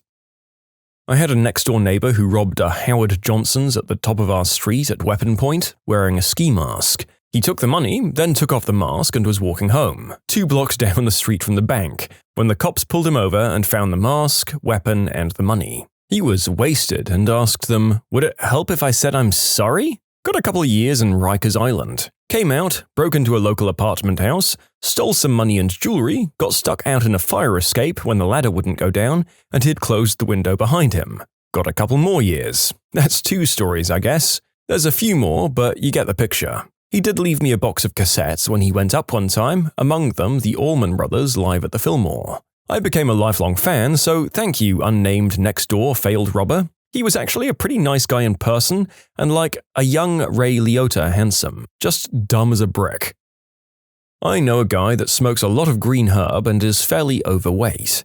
He had been trying to find work, but was having trouble finding a job since everything he was interested in was substance tested. He told my boyfriend that he had a plan that might help him pass a substance test. Since green herb supposedly gets stored in your fat cells, he proposed that he should just eat even more than he normally does so that he could gain weight. That way, the fat that he gained would replace the dank fat. Boom! Problem solved. Well, I don't think he was successful, but at least he was probably happy. There are worse lives than smoking green herb and eating junk food. It's not a great long-term lifestyle, though.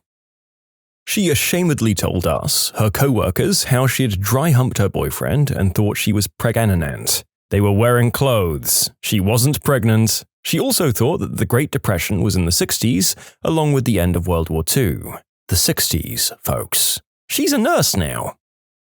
Don't know if it's the stupidest, but it's pretty damn stupid. We were on a drive through an animal park. We saw an animal. She asks, "What kind of meat would that one be?" And someone replies, "Oh, it'd probably taste similar to beef, I imagine."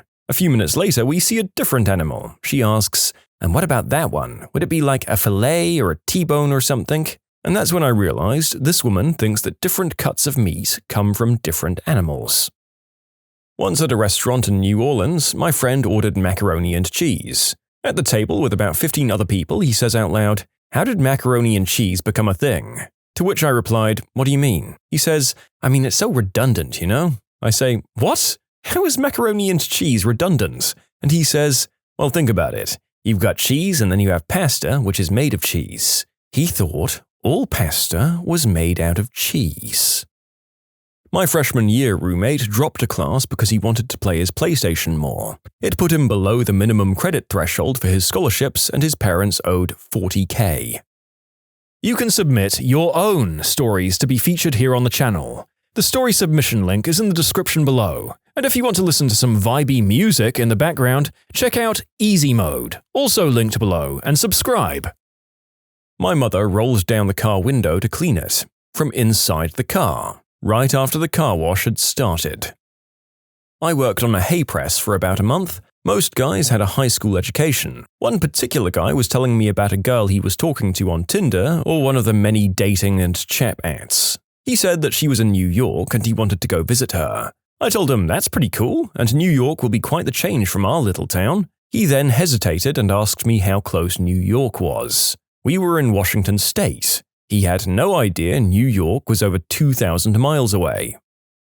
When I was a teenager, my friend's older brother was one of the dumbest mother effers I'd ever encountered. We once witnessed him trying to see the inside of a motorcycle gas tank using a Bic lighter.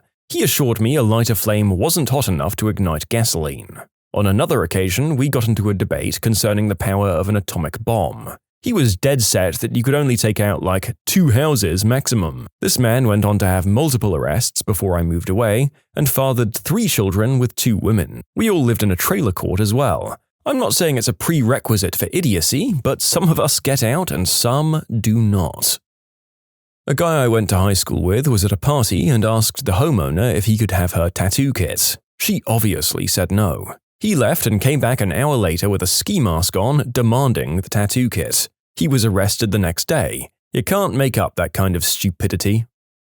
I once had a property manager, the person who was in charge of the rental I lived in, since the homeowners lived out of state. This manager did a bunch of obnoxious things. My husband and I thought she was greedy and maybe getting money for herself and hiding it from the homeowners for repairs or something like that because of the shady-seeming things she'd do when we had repairs. Then we mentioned something about gardening. She said, "You know, I've always wanted to try growing tomatoes and just watering them with salt water. That way, the tomatoes would already be salted when you ate them." Huge reminder to never attribute to malice what is just pure old-fashioned being dumb as a rock. Knew a guy in high school who I'm 99% sure only passed because he cheated like crazy and got tons of people to do his work for him. In grade 11, he was taking some kind of politics course and was writing some kind of essay on American politics. We're from Canada. I agreed to edit his essay, and it was the most insane thing I've ever had to edit. There were multiple sentences that I couldn't understand until I asked him directly. He ended his essay with the phrase, "just like Jesus would have wanted." I don't think he was Christian, and he spelled Condoleezza Rice as Conga-Lisa Rice. My 24-year-old cousin. She legitimately thought that my sister being a vegetarian meant that she couldn't eat animal crackers. If your cousin were 4 instead of 24, this would be pretty charming. A guy I worked with named Buddy bought a huge Snap-on roll-away toolbox for over $3,000 on credit. 2 days later, he sold it to a coworker for $1.5 because he had some overdue bills and had to pay them. Needless to say, he never paid Snap-on for the toolbox. He was off into the winds after he was fired for starting his 4th fistfight at work. One of the guys I worked with told the Snap-on salesman where Buddy's new job was, and last I heard they were now garnishing his wages. The guy was a nutcase though. He had a very thin skin and the slightest thing would set him off. He'd go absolutely nuts when he was set off. He yelled at the security guard and threatened to have him fired because he didn't like his tone. He almost got fired 3 times for fighting, but he was able to win the department manager over until the 4th time. Oh, and one time he was told to put caution tape across a malfunctioning gate and he said, "I don't know how." This one lady at Atlanta's Beer, Bourbon, and Barbecue Festival who clearly didn't know where she was. I'm getting started on this rack of ribs, quietly minding my own business with a glass of beer, when from the group in front of me this lady comes up to me and tells me how she can't stand the smell of meat, roasted or smoked, and tells me to get away from there. This despite the fact that the event's name has barbecue in it and she had to pay $40 to get in. After she left, I had a good chuckle and facepalm with another lady at the table, but my god, I've never seen something more stupid in my life. My friend's father robbed a bank in a small town in Indiana where he lived. This was in the late 70s or early 80s. He spent 10 years in prison for the crime. The same day he was released from prison, he robbed the same bank again. He was caught and back to prison he went. He did not learn in those 10 years not to rob any banks or anything of that matter. My friend behaved like this is what every father does and didn't seem shocked over it. I mean, maybe he just couldn't do life outside at that point? The whole same-day thing is what makes me think that at least. There is no way that anyone would think that robbing a bank without scoping it out first was a good idea. Or maybe he was betting on them, never thinking he'd be stupid enough to immediately do it again? I wonder if the same slightly older clerk got the déjà vu fright of a lifetime. Guy stole a bike, cop stopped him and asked where he got it, and he said he stole it.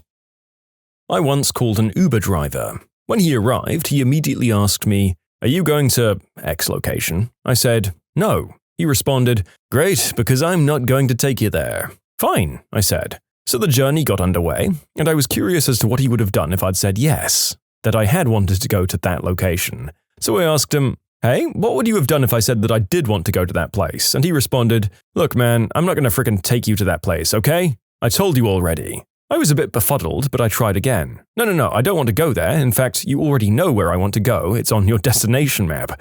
I'm just curious, what if I did want to go there? Would you have refused me the trip? Would you have driven off? And he just said, "Look man, I can't change the trip now. And anyway, I told you I refuse to go there. You've got to understand that I'm busy." We spent nearly 15 minutes with variations of this back and forth. He was a fluent English speaker, by the way. By the end of it, I was 100% convinced that he couldn't understand the syntax of a hypothetical. He literally couldn't understand the question, if X situation, which is not the case, then what action would you take? I wasn't even mad, just astonished. How had he navigated through life thus far? What were his financial decisions like? I really wanted to follow him home and make a reality TV show about him or something. This guy in my aircraft technician class, I'll call him Jim. The module at the time was about electrical power. We were having a review one Friday before the exam started. Earlier that week, we had covered the batteries used on the aircraft, what types, and how they were constructed. Trainer turns to Jim and asks him about the different types, expecting him to say lead acid, lithium ion, and so on and so forth. Nope, Jim thinks for a moment and says AA, AAA, C, and when we got to the hangover work experience, the same trainer had lost all faith in Jim. We were all assigned jobs in the morning, me and another guy on wings, couple more on landing gear, all down through the group.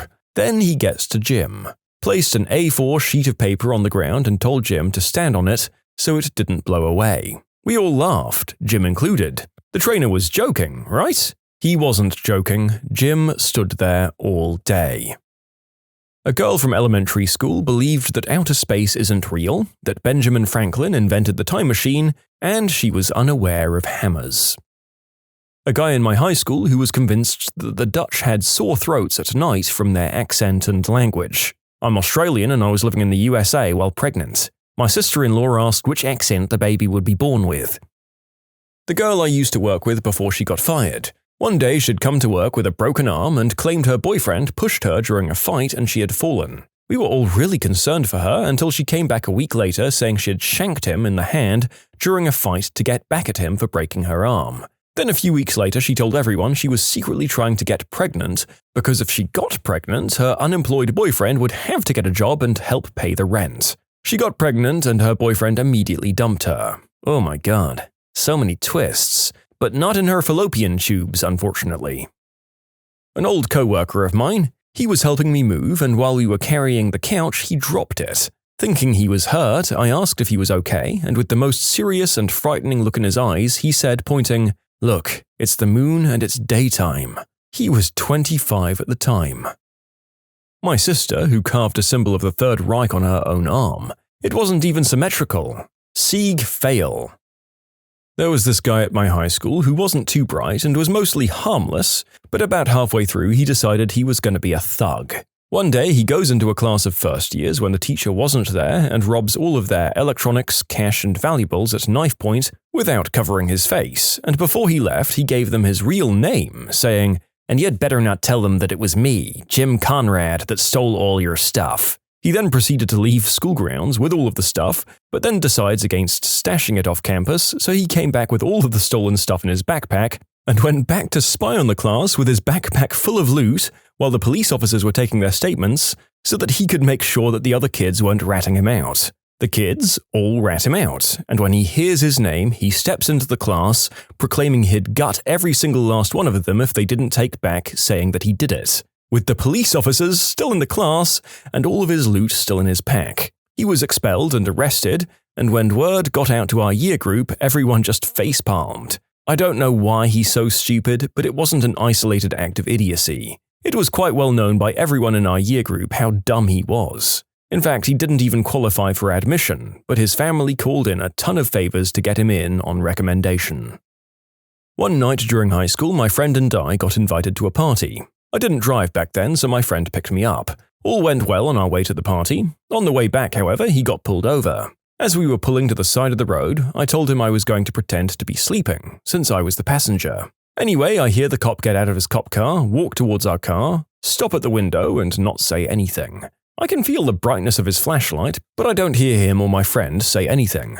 After what seemed like an eternity, I decide to open my eyes to see what's going on. And that's when I see my friend, the guy who's driving, pretending like he's sleeping as well.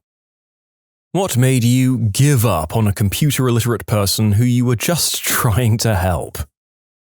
Oh, this quote comes from my dear mother. "It's not turning on now because you've downloaded whatever that Firefox thing is." My aunt. I moved away a year ago to go work for a big IT company. She wants to keep me updated on local news from back home. Her process for giving me news articles from our local news website is mind-boggling. She first prints off a news article from a website to her office copier. She then takes the printout, puts it back on the office copier, scans it to PDF and then emails the PDF to herself, then forwards me said PDF. I tried to explain to her 3 or 4 times now how to copy a URL from her web browser, paste it into her email, and send that to me. But she insists that that's too complex and she'll never be able to figure out how to do that.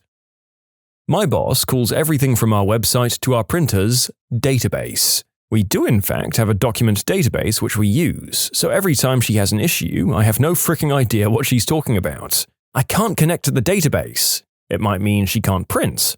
The database has crashed, where being hacked means that her computer is unplugged.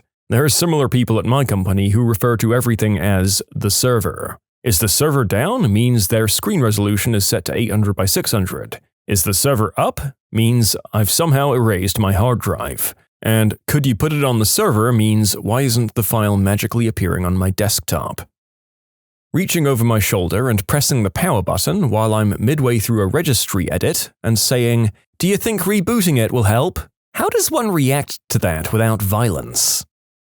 Ever since you fixed that paper jam, my computer has been running slower. This is why I don't do computer support for my family and friends anymore. It's always, ever since you did X, my computer has been running slower. No, mother effer, ever since you downloaded Comet Cursor and Bonsai Buddy, your computer has been running slower.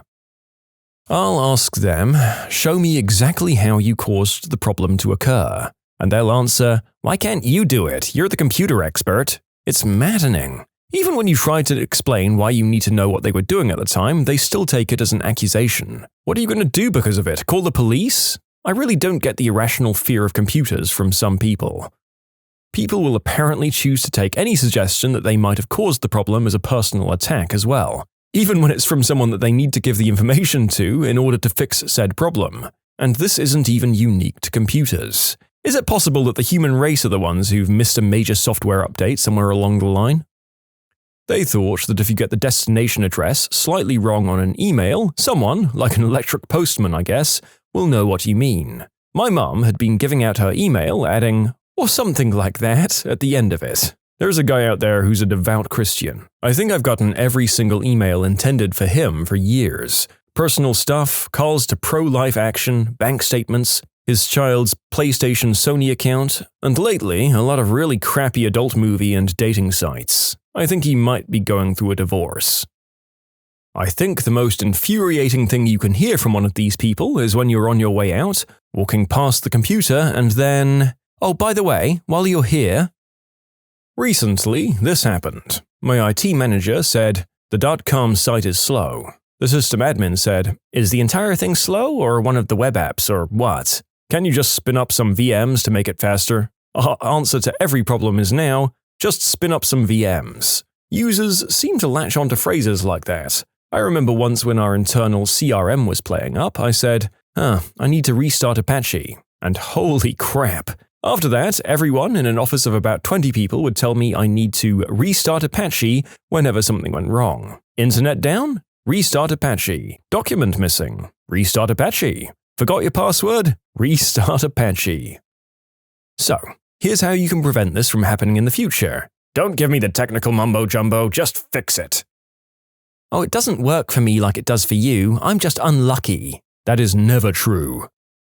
My mum shouted at me the other day because her camera wasn't connecting to the computer. I spent some time trying to help, at which point it became all my fault, but I couldn't find out why I wasn't recognizing it. I then decided to check the cable. Apparently, USB cables can fit into the top part of Ethernet ports. Who knew? Blaming an error on you when it happens months later and is completely unrelated to any work you did, especially if it's a hardware failure when you fixed software problems. Just imagine that with any other technical industry. Got a friend who's an electrician come to your house for free to install an outlet for free, and next year a light bulb on the other side of the house burns out, so you call him up and say it's probably his fault and guilt him into replacing it? That crap just doesn't fly. My mum said, some of the keys on my keyboard are sticking. Can you ask your boyfriend to reprogram it for me? No, Mum, that's not how it works. That sounds like a hardware problem. You're not the computer engineer. Go and ask your boyfriend. Are the numbers also capitalized? Yes. Yeah, they are, sure. Yesterday, we usually have 2 computers in the business center for guests to use. Well, one is out of commission because it broke. The guests killed it. This lady comes to the desk and said she couldn't get it to work, and I frown and say, well, it's just a monitor, there isn't a computer actually attached. But there's a monitor? Yeah, but unless you hook it up to a PC of your own, that monitor is not a PC. I must be the idiot because she started arguing about it from the beginning. Not really a computer problem, but just as enraging. I used to do internal systems support for Circuit City. If it plugged in and wasn't merchandise, I fixed it. I got an emergency call one afternoon for a store 200 miles or 3.5 hours drive away. Their direct TV display was down and the district manager was insisting somebody come to fix it ASAP. So I drop what I'm doing, drive my butt 200 miles to get to the fricking store, only to find that the two power strips at the bottom of the display that everything was powered from were plugged into each other instead of into an actual working outlet. I was frickin' livid. Got a new laptop 2 weeks ago. I installed Firefox on it. My dad said, "What's this?"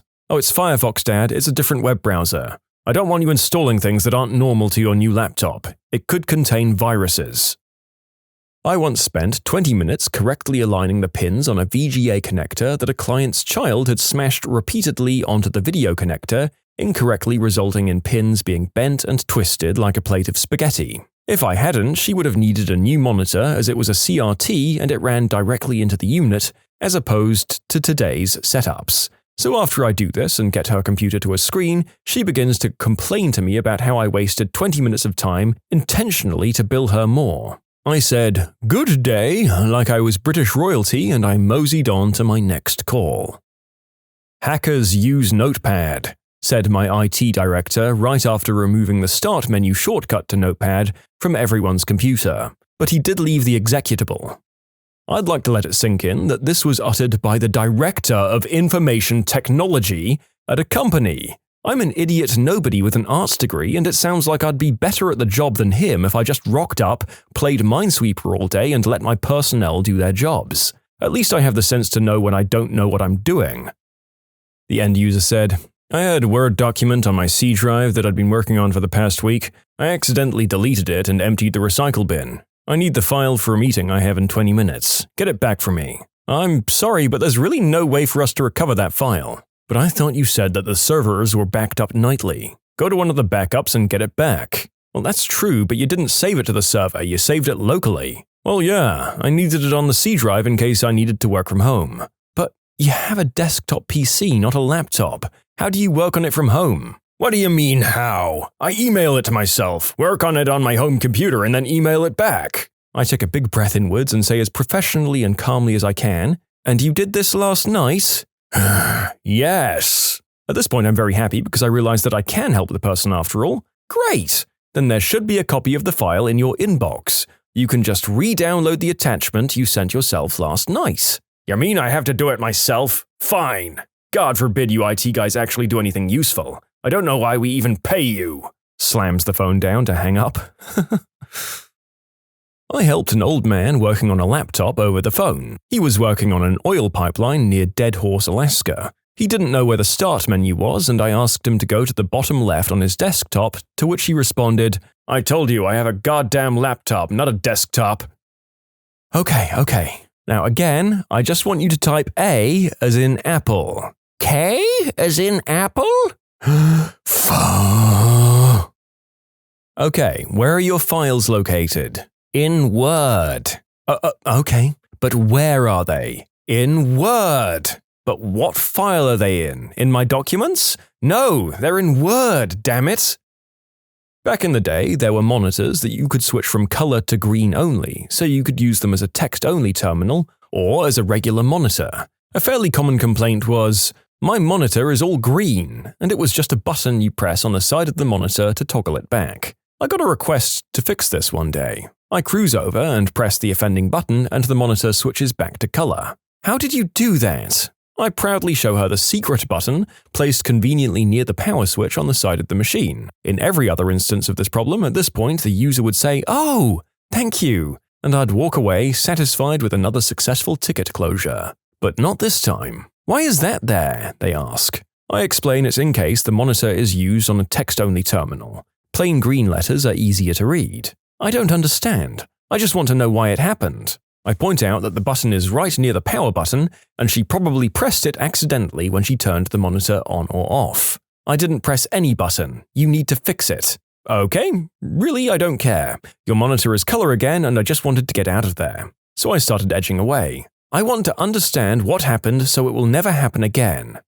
"Don't press that button again." Oh, she didn't like that. I got the death glare all the way down the hall and a complaint from her to my manager. We both made fun of her behind her back for a very long time after that. Pro tip, it's okay for you if you do something that makes the computer act funny and you have to ask for help to fix it. You don't need to find a way to blame it on someone or something else, and we're not going to judge you for it unless you act like a butthead about it. Believe me, whatever stupid thing you've done, we've seen stupider. In short, don't press that effing button and act like it wasn't your fault. You can submit your own stories to be featured here on the channel. The story submission link is in the description below, and if you want to listen to some vibey music in the background, check out easymode, also linked below, and subscribe. My parents are bad in their own respective ways. I'm not sure which I prefer helping. My mum knows very little but will actually do exactly what I tell her to do, which is good but can take a while. Dad knows a little bit more, and as such thinks he knows way more than he really does. This leads to him not listening sometimes. He'll say, "I need to put some files on my thumb drive." "Okay, Dad, you remember how we did that last time?" "No." "Okay then, what files?" "Pictures." "Okay, open your pictures folder, highlight the ones you want, and press Ctrl-C. Long pause ensues. "Are you doing that, Dad?" "No, I'm in the control panel." "Who the frick told you to go to the control panel?" "I thought it might help." And to clarify, because I keep getting this question, the shortcuts don't confuse him. He uses them in Word all the time, and he didn't hear Control and think he should go to the control panel. He went there because he thought it might help. He'll ask me for help, then immediately disregard it and do his own thing that won't help at all. I hear, regardless of symptoms, "I have a virus." Hey, I know you folks at Best Buy are always trying to confuse people like me. I don't want to hear any bullcrap, just show me where the disks of internet are. Disks of… Ma'am, I don't understand. Do you already have a provider or… Cut the bullcrap, just show me where I can get a disk of internet. In the aisle next to the car stereos, ma'am. Circa 2006. Now listen, it's not a problem with my computer, it's that the screen keeps turning blue. I was running a check disk on a PC for someone who was out on vacation. I stepped out for a few minutes to work on another nearby PC. I come back to the office and some lady was sitting in the chair trying to use the computer. I don't know who this lady was, but she told me, "There were a lot of words and stuff on the screen, so I turned the computer off." In the middle of a check disk. On a computer that wasn't hers. Look people, I know, listen. Things that we don't understand can be scary and intimidating to some of us. But with that in mind, maybe when you see something alien from the great beyond in the email machines that these young people are always using, you shouldn't just run up to them and shove the metaphorical stake through the heart of the foreign entity. Just a thought. About 10 years ago, I briefly worked at a non-profit that used Dreamweaver for their massive website. I was hired to clean up and reorganize the site, which was slow and not well organized. Since the rank and file had been using the WYSIWYG interface for years, the content was filled with all sorts of depreciated or incomplete and inappropriate elements like Blink. So I'd bring individual documents into my favorite text editor, use regular expressions to strip out all of the HTML, and then reformat the content with a well-validated HTML that could be easily dropped back into the templates and to now work with the new CSS. Not parsing, merely removing. The code that was there wasn't worth parsing. So, my boss was a VP, laterally moved from a non-technical department to oversee the web development team. She could barely use her computer to surf the web, let alone code anything. She just knew Dreamweaver was our development tool and tried to use buzzwords to justify her micromanagement style. Technical people were not fooled, and non-technical people thought that she was brilliant and all techie. So she came into my office one day and rather obviously worked her way behind my desk to see what I was doing. If we had done the same, we would have seen her instant messaging her friends all day, I bet. I ignored her since it was obvious she was checking up on the new girl. With the piles of content I'd plowed my way through, I had nothing to hide and a lot to be proud of. However, upon seeing the text editor up with content she recognized, she literally shrieked, "This is gobbledygook, it's not Dreamweaver, the entire web is written in Dreamweaver. Everyone knows that. Why did we hire you?" Even though I'd been there less than a month, that was the day I started looking for a new job. Every problem that ever arises on a person's computer is a result of whatever you previously did, regardless of time frame or action. You downloaded Firefox? Well, that's clearly what caused that catastrophic hard drive failure. My uncle used to call any mild tampering, such as removing one of the 200 search bars, breaking, as he was used to it like that. I say, turn the computer off by pressing and holding the power button. There was 20 seconds of silence on the other end of the line. Did it turn off yet? No, I can still hear it running. The guy was pressing and holding his LCD power button, not the one on the PC. Support is hard over the phone unless you're extremely specific, and then they just think you're being a jerk.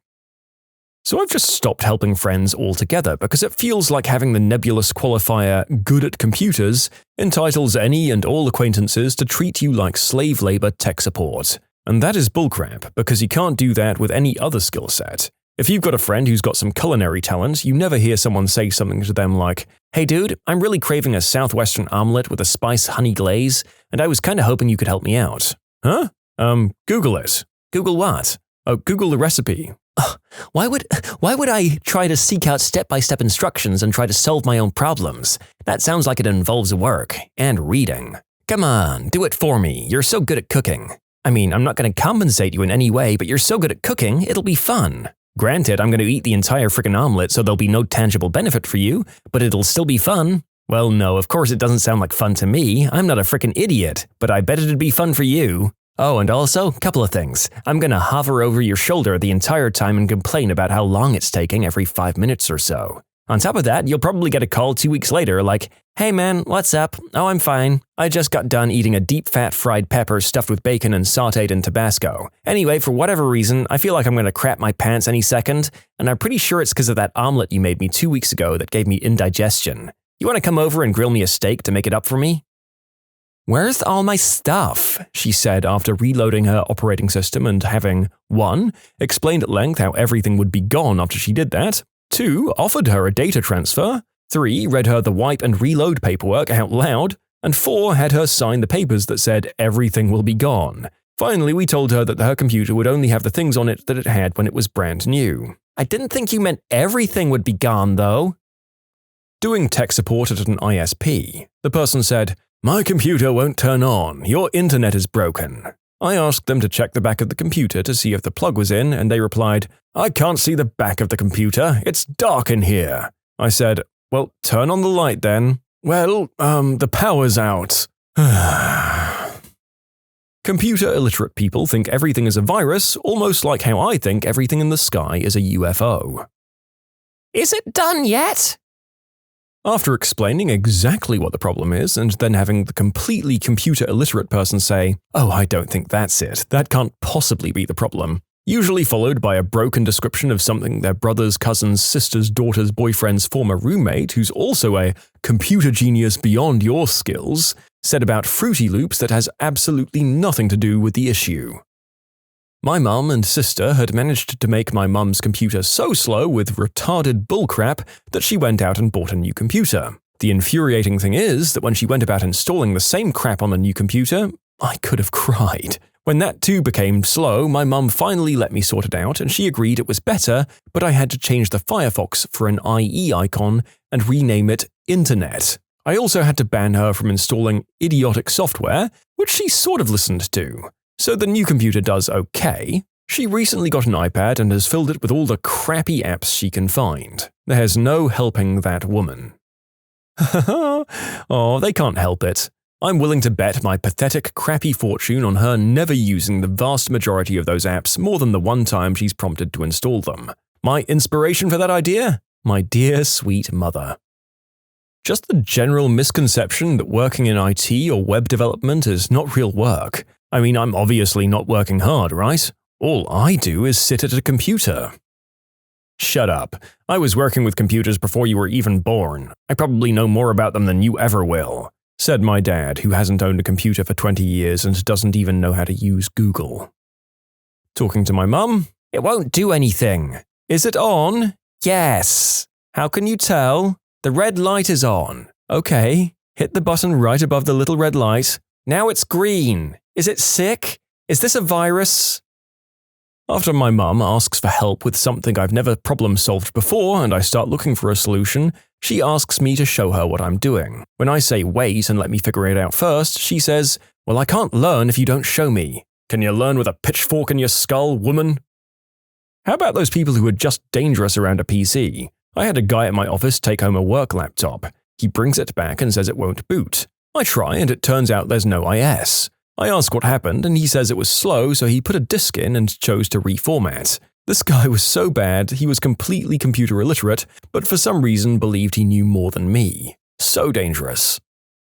My mother: I have a computer science degree. Well, then why the frick are you asking me to help you figure out how to get on IRC? You should already know.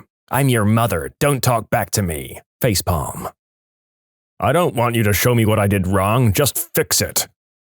What was the best power play you've ever seen someone do in real life?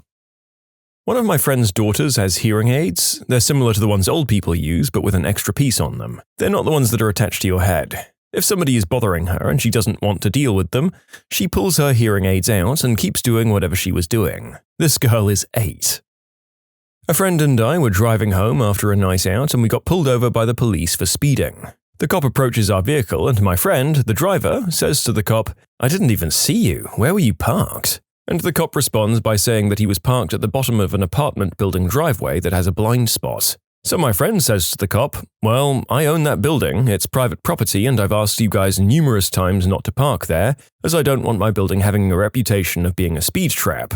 A couple of minutes later, after the cop verifies the information, he comes to the car, apologizes, and sends us on our way. My first boyfriend and I were out at a restaurant in the middle of the week. It was nearly empty, but for some reason the hostess sat us across from the only other couple. We were 18 and the couple was about 30. The guy was talking at length about his boring job, and the lady was obviously not into it. He was talking so loud that me and my boyfriend couldn't even have our own conversation. The guy finally shut up and there was an extended silence. After a bit, my boyfriend looked up at me and said, So, do you put out? I busted out laughing and the woman at the other table hastily covered her grin. The dude scoffed and says, Good one, buddy, and threw his napkin down like he lost an argument or something. I'm not a man, so I don't know what kind of power play that was, but I'll never forget it.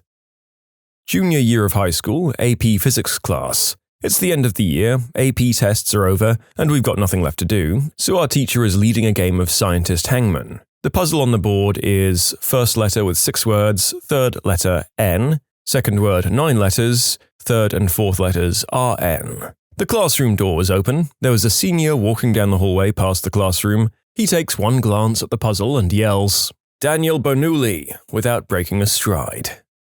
That young man's life peaked at that moment. He basked in the fleeting reverence of the younger children in that room and thought about the bright future that awaited a man of his quick wit and comprehensive memory of specific scientists. But it was all downhill from there. How do I know? Because that boy was me. I'm kidding, I've never even been that cool.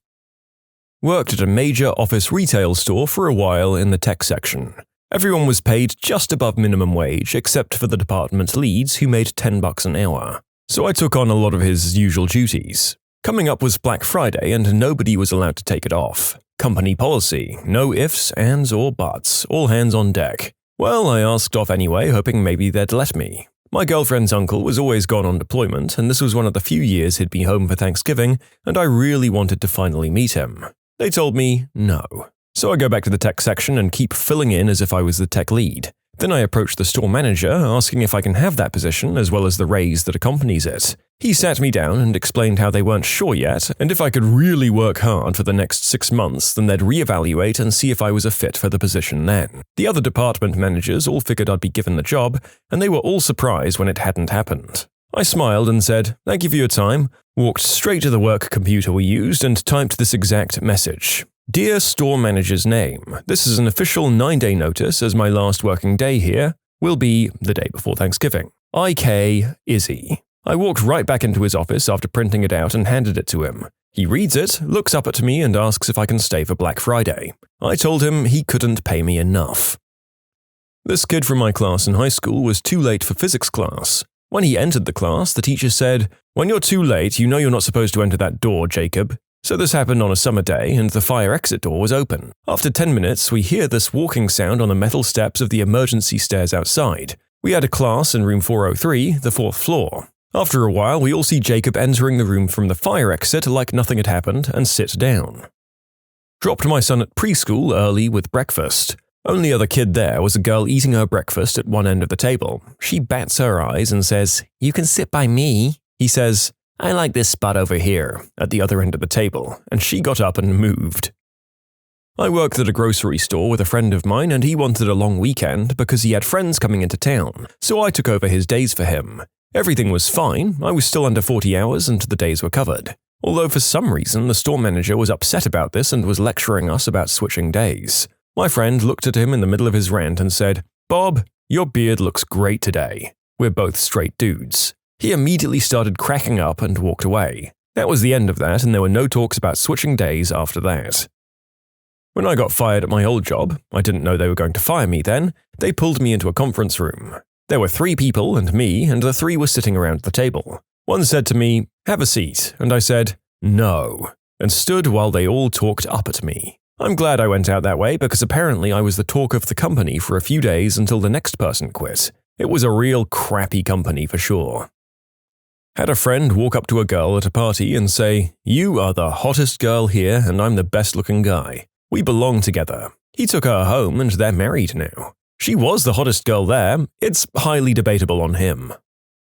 Was at a Mexican restaurant on Cinco de Mayo. The place was absolutely packed, and yet somehow there were only like 2 or maybe 3 waiters on staff. We'd been there like 40 minutes and we had our drinks, but still hadn't gotten to order food. This guy at the next table stands up, starts taking people's orders and delivering them to the kitchen. The other waiters seemed like they really appreciated it because people were starting to get annoyed up until that point. He didn't take my table's order, but he took one nearby and he sounded pretty fun. A friend ran into him a few months ago and said he's a really cool guy. That restaurant made the power play there. They made their service so bad that they managed to get a free server.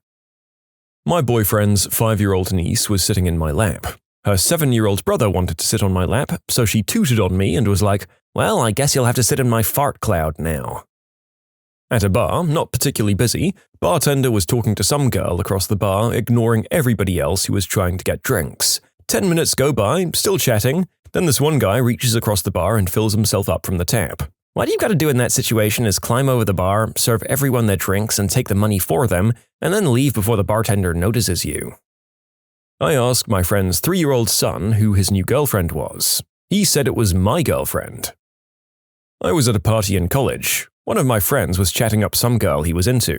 Another one of our friends went up and pantses him, pants and boxers. The dude did not freak out or break the conversation flow. He just stood there Donald ducking with 0 Fs given, and that man got some that night. It's got to be that one guy who moved the whole battleship to get the sun out of his eyes. John Mulaney's story about his dad driving to McDonald's with a car full of kids and ordering 1 black coffee. My father told me this story. He had a friend that took a philosophy class and they were discussing authority. The teacher made an example. If I say the class is over, you can leave, you'll do it. But if Mark says the same thing, you'll stay here. After that, Mark stood up and said the class was over and they could leave, and every student left the room. My father didn't have a lecture at that time, and when he asked his friend why he wasn't in his philosophy class, he told him this story. There was a post yesterday where somebody was at a party with Jeff Goldblum. When the host introduced Jeff to them, Jeff said, "My God, of course," like he'd heard of the person. They were on cloud 9 until they heard the Goldblum say that to everybody he was introduced to. Now that the narrator's seen a lot of interviews with the Blum, I completely believe that. I don't fully know that the man understands where he is at any given time, but at the very least he seems to have embraced that and is even enjoying it to an extent. Years ago, a buddy and I stopped in at one of the national chain restaurants open 24 hours. Usually, the service was pretty decent. Not sure what happened that time. There was a number of people and a kind of addition room off the main area. We got our food and first round of drinks. My buddy wanted a coffee refill. They didn't leave us the carafe like some places do now. No waitress, nobody checked the room for a while. Heard other people commenting that they wanted more coffee as well. I got up, walked to some little station off the kitchen maybe, grabbed a pot of coffee and walked back to the room. I poured my buddy's coffee and then poured everyone else who wanted it. I got some laughing thank yous. This is back from high school in the 90s. I had a friend that was really small who'd get picked on often but never really did anything about it. Neither did the rest of us when we got picked on. Nothing ever got physical, so who cares? Why start a fight, right? Use your words, not your fists, everything our parents told us. One day we were talking and a big guy that was in his grade grabbed him in a chokehold out of nowhere, no reason at all. My buddy kicked one leg forward and all of a sudden the big guy was on his back and pinned. My buddy had him by the throat. He said, "Will you stop it now?" And the big guy did, never bugged him again. It so happens that the little guy's dad taught Shotokan, and he was absurdly good. I've never seen someone move so fast. He took down a guy that was 75 pounds heavier than him, easy. Apparently, he helped his dad train students. He had never brought it up before as it wasn't important to him. Girls and cars were more interesting to us at the time. You can submit your own stories to be featured here on the channel. The story submission link is in the description below. And if you want to listen to some vibey music in the background, check out easymode, also linked below, and subscribe. It was a small thing, but funny as F, to me at least. Driving somewhere with my brother in the middle of the night. I stop at the gas station, this kid runs up to the car as we're going to drive away. My brother rolls down the window, and the kid asks my brother to buy him smokes. My brother tells him straight to F off. The kid tells my brother to F off for disrespecting him, and that he best drive off like a B-word or his buddies will beat us like the wimps we are. Some crap like that. My brother says something like, "Oh, sorry, sir, I guess I need my buddies then," and he flashes his badge at the kid. The kid's eyes went huge and he ran away. Probably in class. We know how when you ask if you can use the bathroom, the teachers are like, "Well, can you?" Well, one classmate, when asked and the teacher said that, was like, "Yes, I can," and just left. I once had a substitute teacher who vehemently refused to allow me to use the restroom 20 feet down the hallway, and I really had to go number 2. After 15 minutes of turtlenecking, I straight up raised my hand and loudly exclaimed, "If you don't let me go to the bathroom, I promise you I am going to crap on the fricking floor." The sub let me go to the bathroom, and the embarrassment of having to say that in front of my classmates was definitely worth it. So, I'm in the US Army, and it's really easy to get kicked out of the Army these days. Recently, an investigation got started on some of the guys I work with.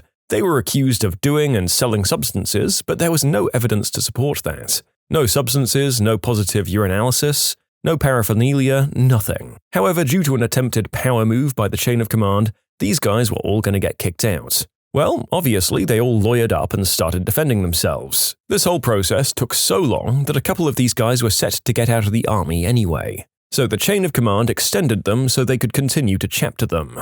That's when stuff started popping off. Soldier 1 finds a regulation that says you can't extend a soldier with the express intention of chaptering them. He prints it out and drops it on the commander's desk and starts spazzing out. This is the same commander that extended him so he couldn't leave the Army and forced his pregnant wife to drive a U-Haul full of stuff across the country to his home of record. This regulation goes all the way up to the brigade commander and is still under review. He's going to win though. Soldiers 2 and 3 wrote to their congressman. Soldier 3 went so far as to put in a complaint to the Inspector General, which is a huge problem for the chain of command. Soldier 3, who was the first to be accused and thus started the whole thing, went to trial to defend himself and his lawyer absolutely demolished the accuser in court. Today, Soldier 3's charges were dropped, which is essentially paving the way for both Soldier 1 and Soldier 2 to completely get off the hook as well. That's a power move right there. When getting a ride with friends, inform the person driving that the child lock on their door is on. They'll get out and open the door for you, and when you get out, don't acknowledge them or shut the door. To anyone watching, it'll look like they're your chauffeur. Just what I want to look like, someone being chauffeured around in a 2013 Nissan Altima with a cracked rear bumper. When my sister and I were little, like 7 and 9, my sister saved her allowance money to buy that Shaggy CD with the popular hit Wasn't Me on it. We were in the car and my sister put the CD in, and my mum listens to about 50 seconds of the song, ejects the CD and swiftly tossed it out the window of the moving car without saying one word. Guys, my mum had been on a long road trip with 2 really annoying kids in an era long before iPads. She was at the end of her rope. She's not that much of a jerk. This was back when one of the new Call of Duties was dropping on a Friday and my friend was a massive fan. So Thursday, his boss came in and tell him he has 2.5 weeks of vacation time that he needs to use. My buddy jumped at the opportunity to take Friday off so he could stay up all night and game. His manager said, "You can't request vacation days without 72 hours notice." My friend immediately responded with, "I either take tomorrow off or I take the rest of the month off in 72 hours. So we played COD all day on Friday. Poker night at a friend's house. $40 buy-in, winner takes all. Unless the last 2 people decide to split it. There were 8 people playing. By the time it got down to 3 people, we'd been playing for almost 5 hours already. I wanted to go home and I had the most chips, so I said, let's just split it between us 3. I have the most chips, I'll take 40% and you 2 take 30% each. They both said no. I asked the same question 4 times in the next hour, but my chips went down by a lot then. It got down to me and one other person. Everyone knew I wanted to go home because it was late. The other guy looks at me and says, we can stay here forever playing just the 2 of us. Let's split it 50-50 and call it a night. Everyone was like, okay, seems fair. I took one look at my chips and said, no, 70-30, and everyone was like, what? He actually caved and I went home with over $200. I once watched a guy eat a pencil because somebody offered it to him for lunch. He had something to eat, but he still ate the pencil. Listen, are we all going to pretend like this wouldn't have been even more memorable if he was just being offered a pen in the classroom as a writing aid? Although I guess that wouldn't classify quite as much as a power move and just a crazy person. Getting a shave from a straight-edge razor in your office on your first day in front of the whole Scranton branch. My co-worker was in court and arguing with the opposing counsel about settlement and gives them the "take it or I walk" speech, and they refuse. As she's making the power walk out of the courtroom, her high heel shoe slips off her foot. Without missing a beat, tripping, or even turning her head, she tells her assistant, who was also walking out with her, "Get that," and kept walking. I think Ron Swanson's power move of calling somebody the wrong name on purpose is brilliant. There's one thing I used to do with my ex's roomie's ex-girlfriend. She had this thing where she kept it real even if what she was saying was completely ignorant or outright dumb.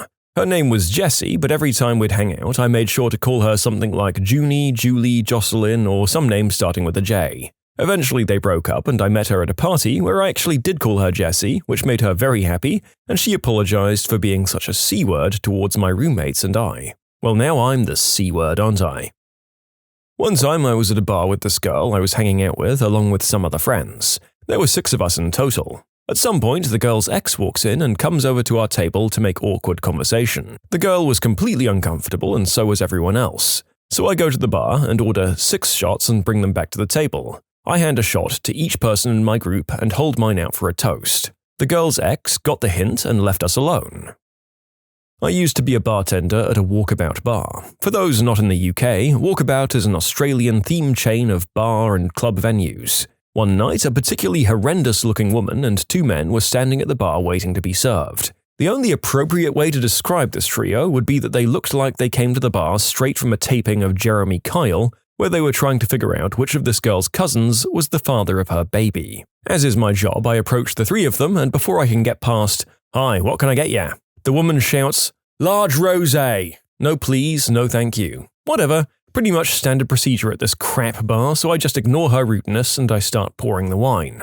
There's only about half a large glass worth left in the bottle, but there's more in the fridge. So as I turn around to retrieve a fresh bottle, she once again shouts, "Oi, keep pouring." I built up a decent tolerance for bullcrap through working for years in service, so I don't react. I just turn to her, holding up the empty bottle for her to see, and tell her, "Bottle's empty, I'm going to," and of course she cuts me off. "Well, you better frickin' get another one, eh?" At this point I stopped, turning to face her, holding the empty bottle on the bar top with one hand and picking up the glass with the other.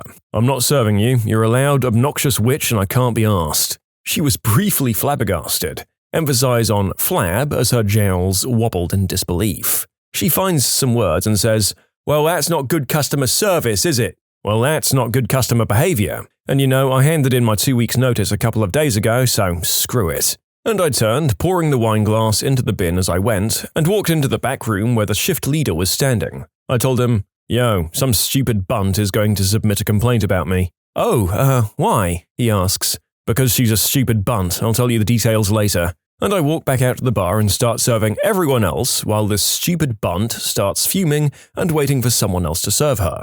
After about 10 minutes, she remains at the bar and I've calmed down. I decide maybe I was too harsh, and I decide to defuse the situation. I approach her and tell her, "I'm not going to serve you, but I'm not cutting you off, so someone else will—" And I'm interrupted yet again. "I don't give an F, just pour my frickin' drink." I respond with, "Okay, well now you're frickin' cut off, bye." And I leave once again, tapping each of the other bartenders on the shoulder as I go and make sure the bunt could see me pointing her out to all the other staff and telling them not to serve her. She later demanded to speak to a manager but left before one was available to see her, and I got off scot-free. It was a good day.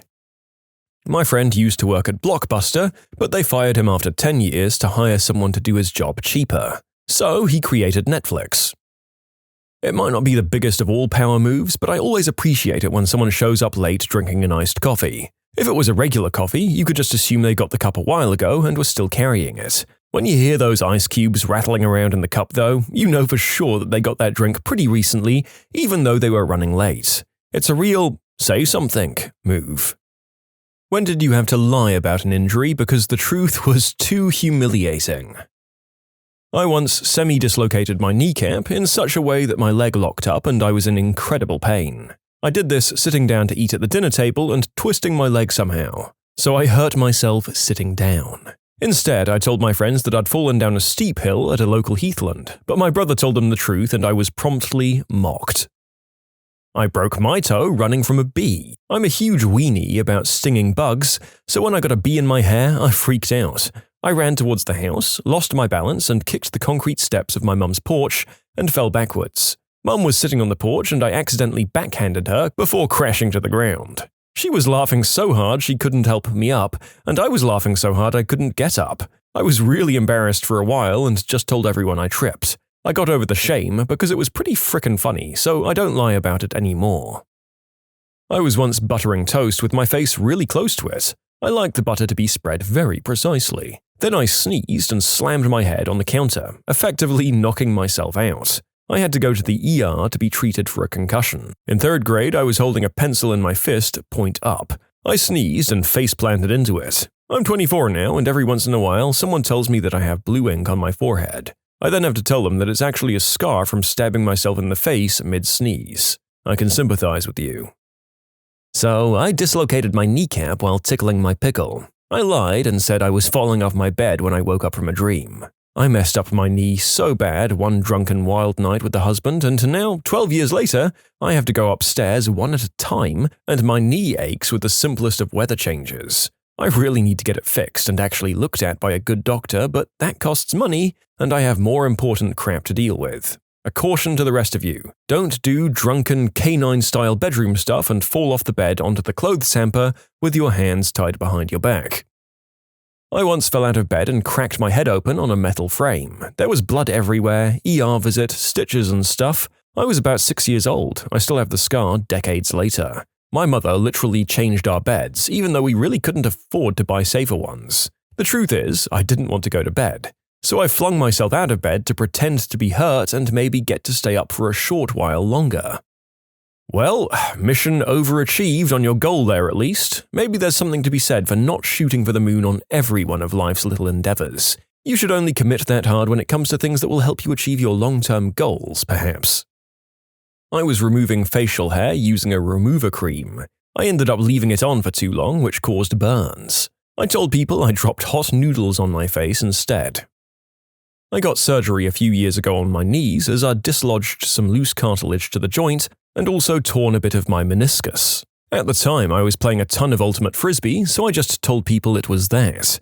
It actually happened when I was getting up from a chair. I dislocated my kneecap playing Ultimate Frisbee and I was embarrassed, so I told people I was sparring MMA. MMA beats Ultimate Frisbee beats chair.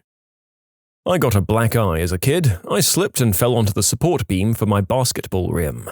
My dad made me lie to my other family members and say I got it defending some kids at school. He was pretty embarrassed at how terrible I was at basketball.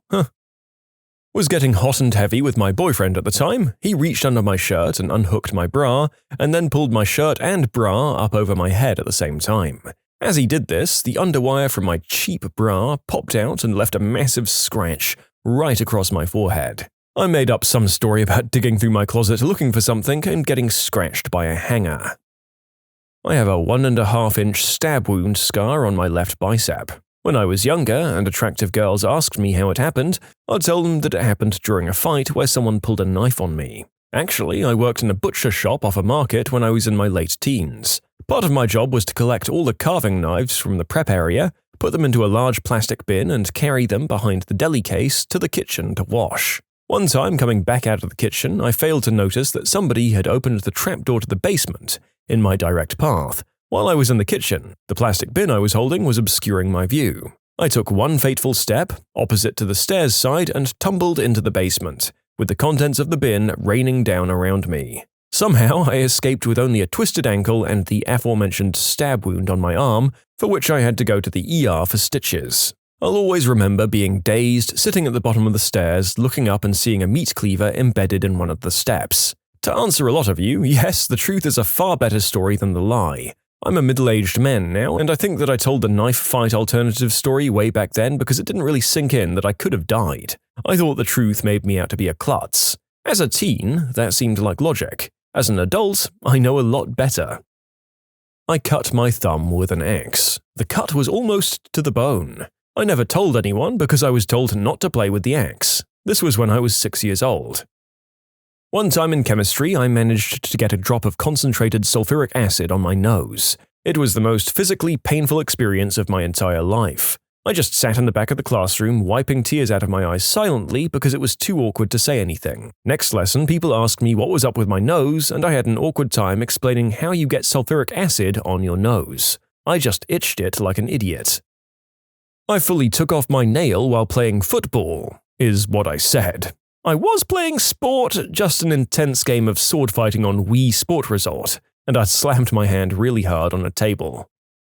I have a scar that crosses my left eyebrow. It looks really cool, and I made it during a fight against a man with a knife. At least, that's what I tell everyone, because saying my PlayStation 2 fell on my face because I tried to lift it while not paying attention might sound too stupid. My grandmother noticed a mark on my forehead. It was round and just under an inch in diameter. She asked me what happened. Without missing a beat, I straight up replied with, "I burned my head with my hair straightener." She replied that I should be more careful. What really happened, you may ask? I got my head stuck between the back seat and armrest of a car, resulting in a friction burn, similar to carpet burn, while rooting or getting some or banging or having relations, whatever you want to call it, in the back seat. Nice, right? I was drunk walking home at 4 a.m., crossed a few train tracks and came across a 2-meter-high fence with tiny cylinders on top. I made the jump because I think I can. I fall. After standing up, worrying about my back pain, I look at my arm. My arm was completely torn open, covered in blood because it got stuck on the fence. I came into the ER and the nurse says she's seen shark bites before in Australia and this looked worse. I had 49 stitches and now have a scar from a, quote, shark bite. I once punched a bowling ball because I was frustrated. Turns out bowling balls are pretty hard. Broke my hand, it was swollen and bloody. Told my boss at work that I slammed my hand in a door. It's still broken, this was like 6 months ago. Got drunk, fell on my face on the pavement, said the huge gash on my forehead down to my cheek was from rugby. And to be fair, it was during a rugby social. I have these really ugly shoes that I wear around the house that my husband absolutely hates. I was taking laundry down the stairs and I fell down the stairs because of these same shoes. I couldn't tell him that because then he would be correct that my shoes are stupid, so I told him the dog ran between my legs and made me fall.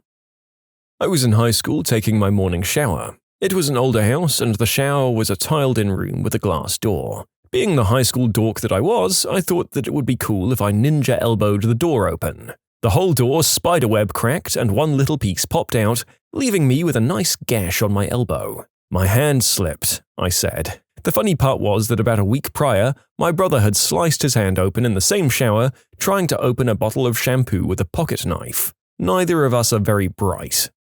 Oh boy, not great genes that you have there. I've literally never had a shower product be in any way remotely difficult to open, so I'm just gonna have to put money on your brother not understanding how caps work. And judging by both your stories, that isn't a huge assumption to make. A scar across my forehead. I got it from hitting my head on a fan as a child, and it's still kinda there. I always just say that my cat scratched me and it went pretty deep, therefore the reason it's still there.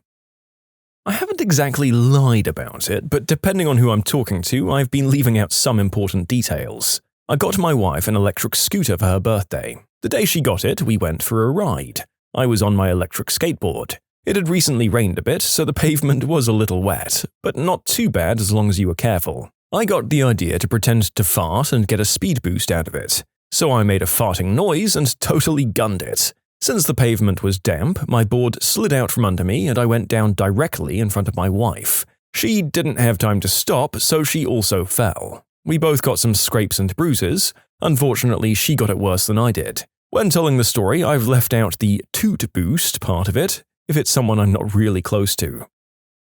I have been waiting 25 years for this moment. As a 10-year-old boy, my friend had a mini-hoop on his closet door in his room. We'd always shoot the ball while playing Super Nintendo or whatever. One day we started shooting and then had a real one-on-one game with dribbling, scorekeeping, and stuff like that.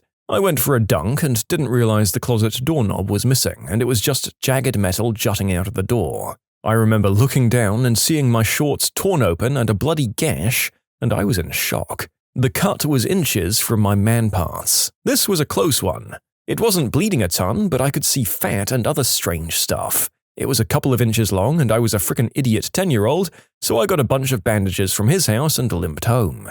Neosporin and bandages for weeks until it healed. I never told my parents. I'm not sure why. I have a visible scar to this day.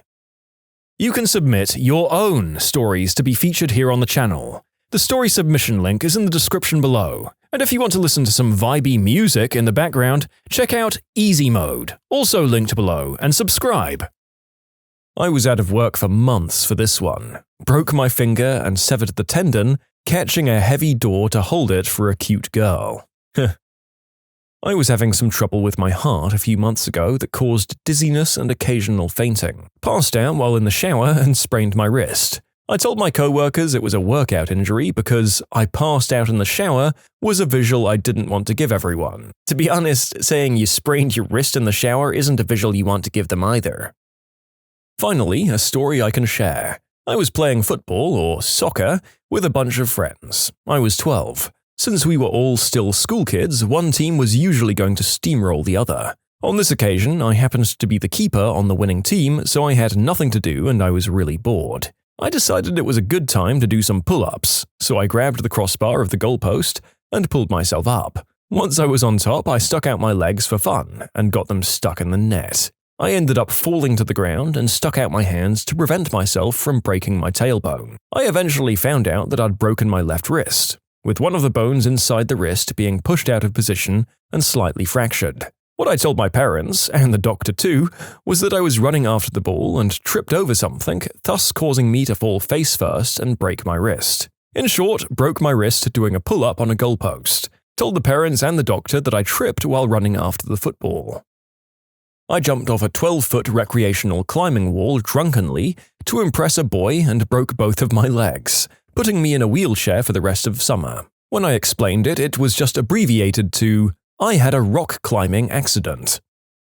I was wasted and fell in the parking lot of my friend's apartment and busted my face wide open at her birthday party. The birthday party just so happened to be the night before a second date with this really cute girl I met on Tinder. So I went to the date and told the girl that a dog at work had knocked me over and I fell on my face. I work with dogs, and me being put on my butt by a Great Dane or some other huge pup isn't unusual, and she understood. While on the date, some guys came up to me and rudely asked me what the frick happened to my face. My Tinder date grabbed my hand and made up some story about how I got in a fight defending her honor at a bar or some nonsense. I could hardly keep a straight face while she was telling the story, but she sold it, I can tell you. It wasn't until a few days later that I told her the real story of how I actually got hurt. Tinder date and I are getting married soon. I poured scalding hot grease into my shoe when working in a kitchen. I had to look my boss dead in the eye and say I was fine because I was scared to get substance tested. I waited 10 minutes to go and investigate the damage so that nothing seemed suspicious. And it was the worst burn I've ever had. I have scars on my knees that I tell everyone I got from a bad fall. It's plausible because I'm very clumsy. In reality, I was doing the deed with a guy on the floor of his bedroom and I got rug burn on my knees from when I was on top. Do you want to know how I got these scars? I broke my eggplant once. Look, I was tired, practically asleep, I was about to jump on my bed to go to sleep, and I missed somehow. I landed on the floor with a chub. It hurt like a motherfricker. I just said I got mugged and hit with a bat. When I was younger, we dismantled one of those plastic football goals and reassembled it into a giant golf club. I was then swiftly hit in the face, causing my cheek to rip open. I had to tell my dad that somebody kicked the football too hard into my face because I didn't want to admit that I was beaten by a homemade plastic rod. I got a second-degree burn on my butt cheeks. My friends stupidly let it slip during a dinner with my mum. I had to quickly lie and say that I was taking a bath and that I didn't check the water, because every human gets into the bathtub butt first, right? I really got the injury from pouring oatmeal, which hadn't cooled down, into the back of a diaper I was wearing. Do I want to know? I'm trying to think of some kind of situation where this isn't a weird bedroom thing, and I'm honestly just coming up blank. Please, supply your theories as to why people are pouring hot porridge into a worn adult diaper, because I can't deal with this level of humanity on a Monday. I threw out my back sneezing. I told people I was moving something heavy because that was less stupid than the truth. Not me, but once I had a friend lie about how they broke their wrist. He was only about 16 at the time, but told everybody that he broke it by falling down the stairs. Turns out his mum walked in on him with his digits inside his partner, and he jerked his arm away in an awkward position, causing the break.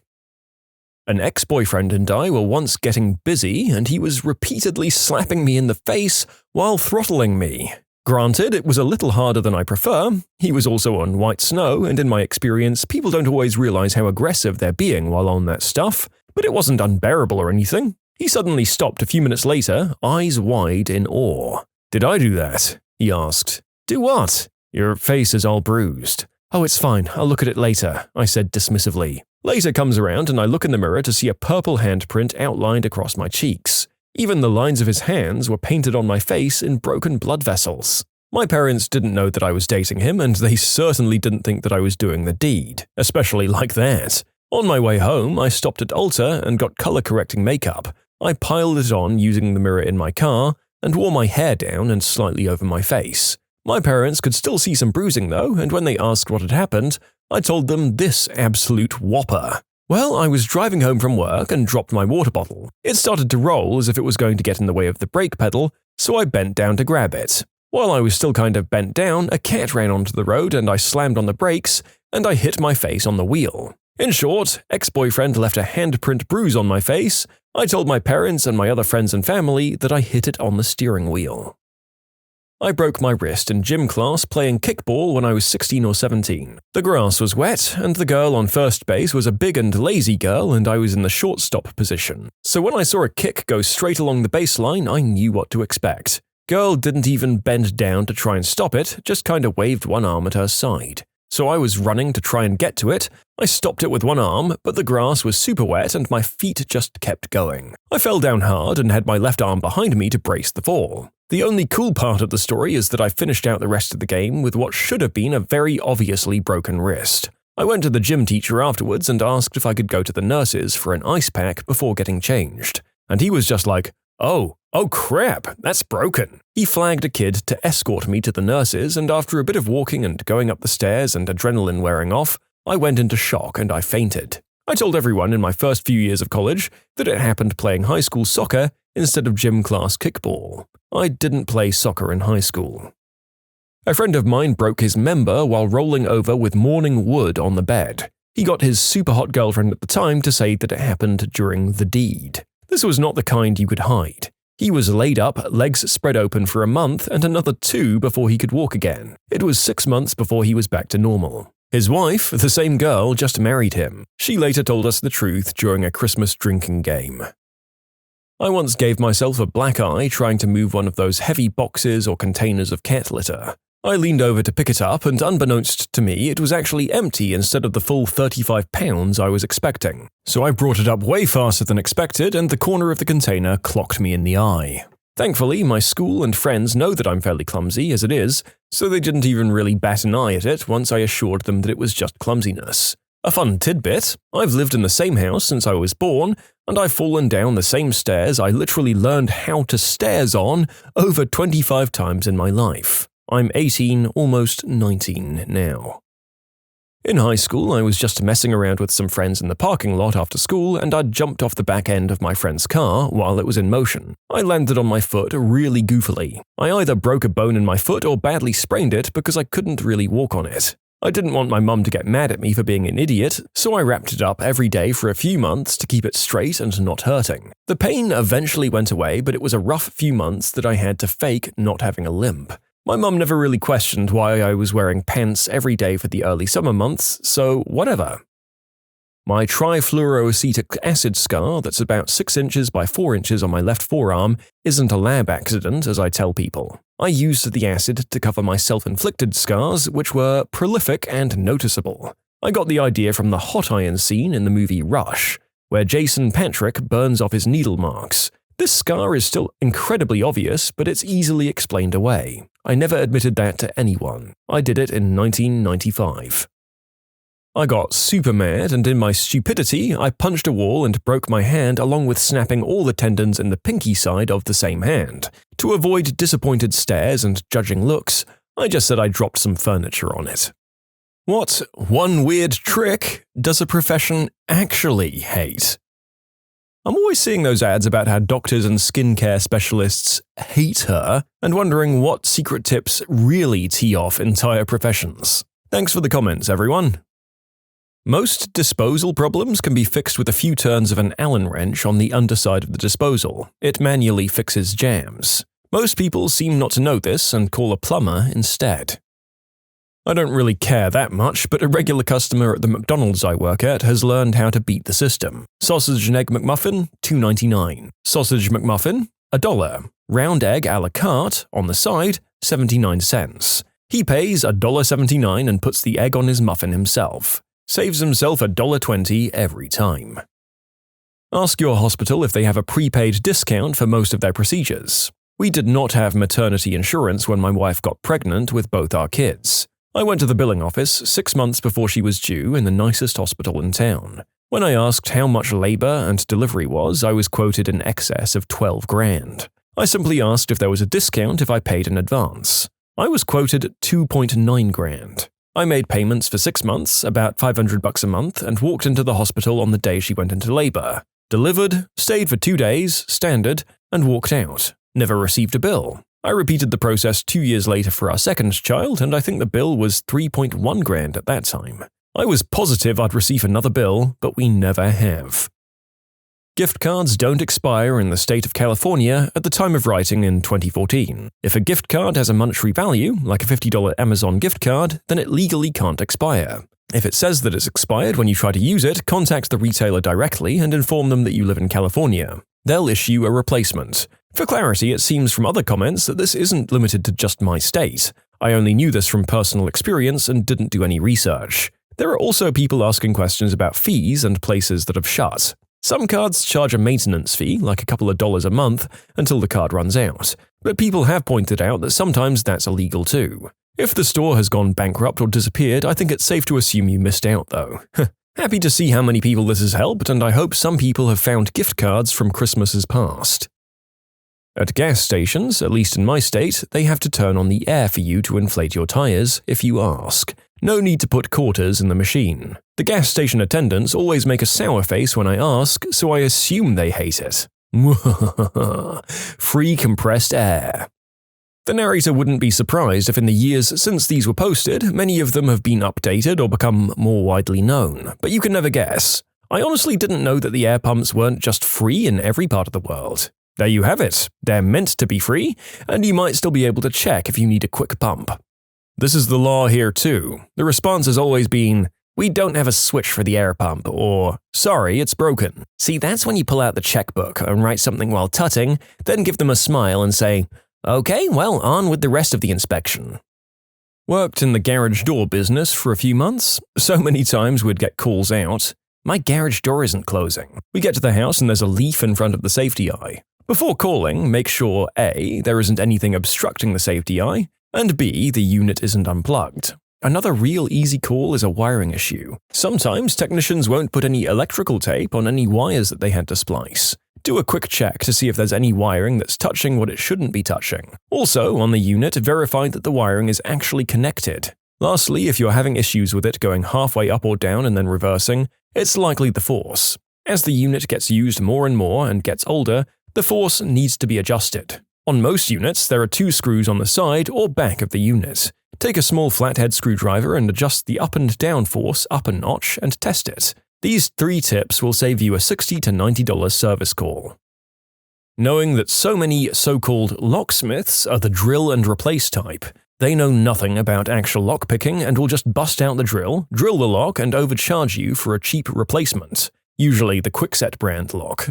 I worked for a national unlocking company for a few years, and we did it all. Picking, drilling, rekeying, and replacement, even stocked various brands of locks. In many cases, though, drilling is a quicker option, especially if you can sell a new lock into the bargain. Some locks are just plain frickin' difficult to get. Also, people can simply tell the locksmith not to damage anything. If they can't pick it, thank them for their effort and call another company.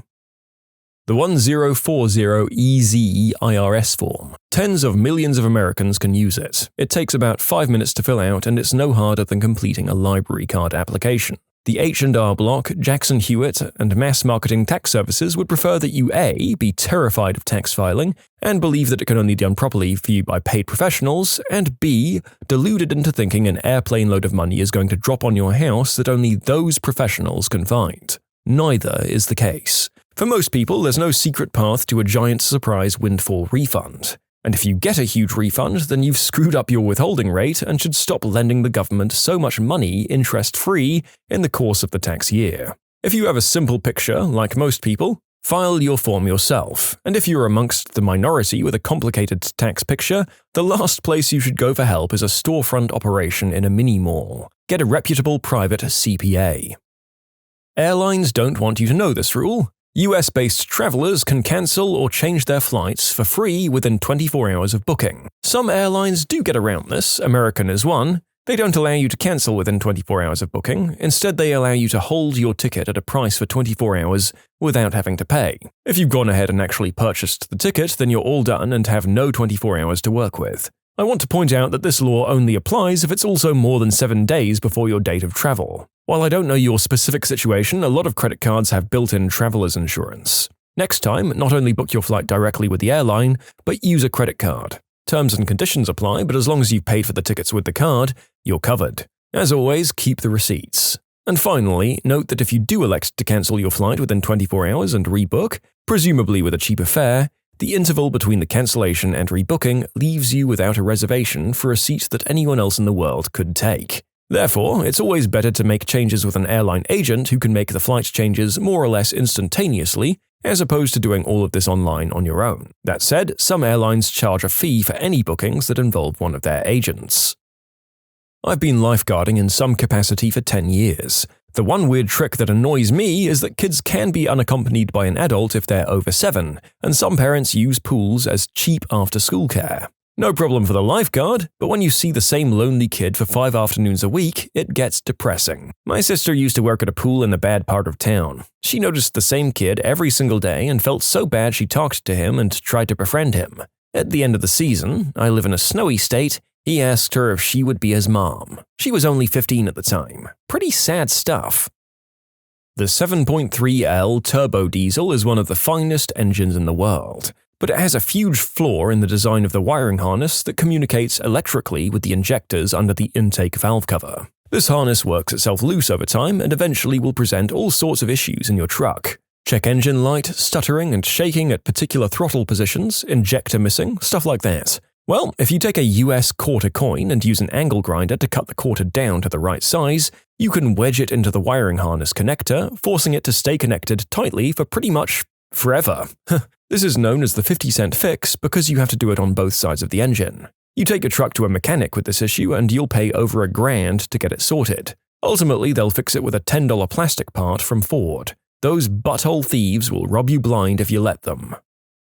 I'm a social media manager, and the thing I hate is when my boss regularly asks, "How do we get this on Reddit?" The electric company does actually hate a lot of the one weird tricks, because a lot of those weird tricks can actually cause what we refer to as one weird death, when someone gets electrocuted by some idiot's electrical nightmare bullcrap capacitor scheme. Or they're running a not-to-code, grid-tied electrical science project and backfeeding what should be a dead circuit. Or they hook up a generator backwards through a 240-volt outlet after a storm to power the house, and they don't open the main breaker first. It works, but it could also kill someone if it's not done right. In 2011, an estimated 47,700 home structures fires reported to the US fire departments involved some kind of electrical failure or malfunction as a factor contributing to ignition. These fires resulted in 418 civilian deaths, 1,570 civilian injuries, and $1.4 billion in direct property damage. Between 2007 and 2011, home electrical fires represented 13% of total home structure fires and 18% of associated civilian deaths. I have to say, don't try any home science projects on your electrical system. Get a licensed, trained electrician, preferably one with good references, to do any electrical work. Many wiring schemes will work for years until they don't, and then they cause instant death or a fire. Some of the things posted here are not to be taken as a challenge or a do-it-yourself project, by the way. Again, these are things most electricians and utilities hate because they can and do kill people. Yeah, I feel like although these loopholes, tricks, and bits of know-how can be things that save us a lot of money or are ways to exploit really bad faith manufacturers or trade practitioners, you do need to read up on the solutions before you go ahead and practice them. And look at the comments on these posts suggesting things and see if there are people saying, "Don't do this." And yeah, for anything with a circuit, maybe leave that to a professional. The Starbucks secret menu. If you have to use it, tell them the ingredients, not the name. We aren't trained to make a cookies and cream dark chocolate birthday cake frappuccino. Extreme couponing really does work. A lady came through my line today and had a preliminary total of $168.59. After I ran a handful of coupons, she got out of there with us having handed her 16 cents in change. That blew my frickin' mind. Even though it was in my line, I could only smile and laugh at it. I wasn't even that excited when I used to watch that show on TLC back in 2008. We paid her to take merchandise off of our hands. My CSM didn't know what to do, so I had to get up the ASM to my line after he verified I did everything correctly, and he opened up the till and said, "Give the lady her 16 cents. My sister used to do that stuff. She had spreadsheets and notebooks and crap. It got to the point that the assistant manager would temporarily open a line for her to check out so she didn't clog up another line for 10 minutes. She bought a lot of things she didn't need because she needed them for another coupon to work. Frequently, this would be shampoo and body wash. Since she didn't need it, she'd give it to me. I'd just stick it in my closet and forget about it. One time I took stock and I had something like 15 bottles of Old Spice, 20 bottles of Irish Spring, and another 20 bottles of assorted brands. I ended up keeping 5 or 6 bottles for myself and taking the rest to a homeless shelter because who needs that much body wash? Hobos, that's who. You can submit your own stories to be featured here on the channel. The story submission link is in the description below. And if you want to listen to some vibey music in the background, check out easymode, also linked below, and subscribe. Ordering glasses from Zenni Optical online for $12 instead of paying $250. Yes, that $12 includes frames and lenses. When you get your eye prescription, you need to get your pupillary distance measurement, or PD. Tell them that you'd like this as part of your prescription. When you order from Zenni, they'll include a device for free that you can use to measure your PD. Or if you contact them, they'll ship you one for free. And for those people saying that their optometrists won't give them the PD, you might try telling them that you need that information up front before you make the appointment, and then again at the beginning of the exam. That way, if they're going to give you a hassle, you can simply go somewhere else. Walmart optometrists are all independent from Walmart, so they don't really care if you don't buy your glasses from there or not. Lawyer here. We hate legal Zoom documents, not because it's taking business away from us, but because we have to clean up the mess it makes when people try to use them. Having new lenses made for your old glasses. The real profit is in selling frames. Accountant here, and I used to work for an accountant that specialized in tax work, filing personal income taxes for clients. These accountants hate it when people are smart enough to do their own taxes. But here's the thing, filing taxes is easy. In most cases, your taxes are extremely easy to file. Take your tax slips, enter those numbers into a free tax program, and file it. In some cases, it only takes about 10 to 15 minutes to complete a client's file, and we charge them a few $100. Want to avoid paying so much money for an accountant to file your taxes? That one weird trick is to get off your butt and punch in your tax yourself. You literally just look at your pieces of paper and type it in. And to clarify, I'm not saying tax accountants are useless. They're helpful if you have a complicated file with foreign income and business expenses and all that other stuff. They can even point out some deductions that you might miss if you use a free software, such as childcare costs, unless you already knew about those. But if you're single and all you have is employment income and investments, you're better off doing the work yourself. Security guard here. Just know that you can walk away and tell the guard to pound sand, unless of course you've actually broken the law and they witnessed you do it. If a security guard demands to see an ID, you can tell him no and just walk away. Security is not a sworn law enforcement officer and can't legally force you to show ID and can't arrest or detain you unless they eyewitness you breaking the law. Some places post signs that this establishment has the right to search your bags and property. No, they don't. They have the right to ask your permission to search your bag and ask you to leave if you decline, but it's illegal for them to just grab your stuff and go through it without cause and without your consent. If you haven't committed a crime and a store security guard says, "Show me what's in your bags," it's 100% legal to simply say no and keep on walking. If people knew how often I Googled their IT questions, I'd be out half a job. Effective Googling is an art, and so is knowing exactly what to Google. That said, you should pray that your users don't start rebooting computers by themselves. That'd be a problem. I work as an internet sales specialist for a chain of car dealerships, and if the average person knew how easy it is to get the cheapest possible price on a new car, I wouldn't have a job. Literally, all you have to do is start a bidding war between two dealerships.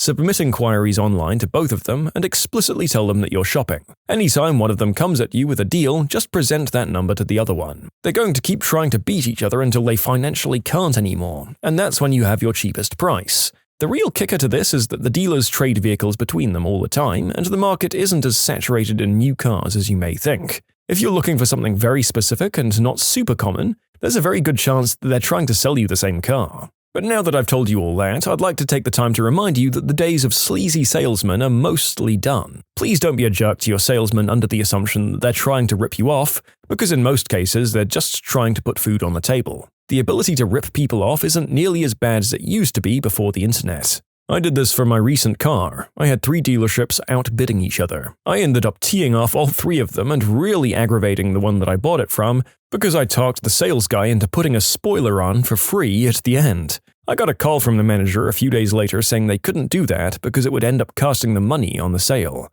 So I told them to keep the car. They'd already put the spoiler on it. Yeah, he was bluffing. Well, one way you can make an entire profession hate you is thinking you can do away with an entire profession by using one weird trick. As a former web designer, for me it's thinking that your nephew who knows about computers apparently and has done his own web page is a viable alternative to a professional web developer for your company website. Haha, yes indeed. As I mentioned before, you do need to balance any enthusiasm you have for these suggestions with some caution. I too love saving money. However, when that means that my budget option or trick results in me losing money down the line, it's often probably worth checking out some professionals. Electrical engineer here. Fixing fuses by putting a coin or a bit of wire in there. That's a big, dangerous, stupid no-no. That's why you use a .22 long rifle round instead. I'm an ERRN. This is one trick many people use to get into a room ahead of other people. Tell them you have chest pain going down your left arm. We take that seriously and will bring you right back. Now, the reason we hate this is more than just the fact that you're a D-bag that just cut the 95-year-old lady waiting for 4 hours with back pain off. It's because you're going to get rushed in, have a CBC, BMP, troponin, EKG, IV, chest X-ray, and IV. When the doctor comes in and wants to talk about your chest pain that has now mysteriously disappeared, they'll be confused as to why you're now concerned about the fact it burns when you pee after hooking up with that chick at the club the other night. This requires an entirely different set of tests than what we've just done. You are a jerk. You will be ignored and we hate you. We will be making fun of your burning eggplant and you will receive no creature comforts while you're here. You will not have your call light answered. We have ways of torturing those that knowingly do not follow the rules. You jerk. EMT here and we hate it as well. Oh, the night shelter filled up on beds and all of a sudden you have 10 out of 10 chest pain? Well, your near-perfect vitals say you're probably a liar, your EKG looks better than mine, and you've been texting on your phone for the last 5 minutes. Oh, you're allergic to every pain med except morphine. What a hard life for you. And now you're faking a seizure. Wonderful. I'll call every medical research facility and tell them we have a medical miracle here, as it's the first frickin' seizure where the person has been able to talk to me at the same time they're seizing. End rant. Eating less and regular exercise is enough to lose weight in most cases. I used to work at Arby's, so the secret trick there is to not eat at Arby's. Complaining at a restaurant to get free food. Go F yourself, repeatedly. If you have nothing at hand, feel free to borrow my biggest knife. Used to work for the city.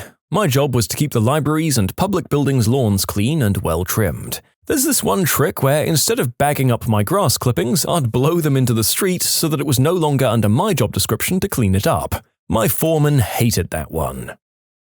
Yelling, "Am I being detained?" repeatedly to a police officer will get you off any crime, because the officer will punch you in your smug face, causing the case to be tossed out. If you're a student, just read the syllabus. A host of information is in there, and it's the binding document between you and your school about grades and other policies. So, in college, I was taking Chemistry 2 with this jerk bag of a professor. Super D-bag kind of guy. The syllabus stated clearly, each student is allowed to drop their lowest test score, including the final, from their grade. This teacher, though he was a jerk, did allow us to use our textbooks and notes for all tests. So long story short, I was ejected from the final because I, along with half the class, was using a textbook and notes during the final, and he randomly decided the day before that notes and textbooks weren't allowed on the final, and only half the class got that memo. The day after, I went to see the professor to explain. Apparently, having someone with the stones to talk back to him teed him off. So he told me that I wasn't allowed to drop the final anymore, and I had to take the score of 0 and I could drop a different test if I wanted. I was sitting at an A-, so taking a 0 on the final and dropping my lowest test score, an 82, would have dropped me down to a B- or C+ territory. I was livid, and I decided, screw this guy, he isn't getting away with this. I marched my butt over to the dean's office, presented all the information to him, and even got others from the class to testify that, yes, indeed they were allowed to drop their final scores, and ultimately it all came down to what was on the syllabus. It took me almost an entire semester going through the university red tape bullcrap, but in the end, one day the professor sends me an email telling me to meet him after his lab one day. I go to his office and he is red-faced and huffing like an asthmatic idiot. He was pretty overweight. He tells me the dean is forcing him to change my grade to an A-. I had to sign a document saying that I wouldn't push the issue. I signed, smiled at him and left. Never said a word. As I walked away, I did an 80s-style fist pump and time froze. Okay, that last part isn't true, but the rest is. Screw that butthole. Police officers hate it when you say no comment and wait with your lawyer. There are so many completely legal tactics and tricks the police can employ to get you to confess stuff. There are also so many unpredictable implications of answering even the most innocent questions. If you're arrested, just remember the cops aren't your friend and they do not have your interests in mind. Don't say anything to any of them, not the arresting officer, not the guy behind the desk, and not the guy who brings you your food. Nobody. There's a reason why you have the right to remain silent is specifically stated, because it's one of the most important rights you have. Use it. What went down in cringe history as the worst date you've ever been on?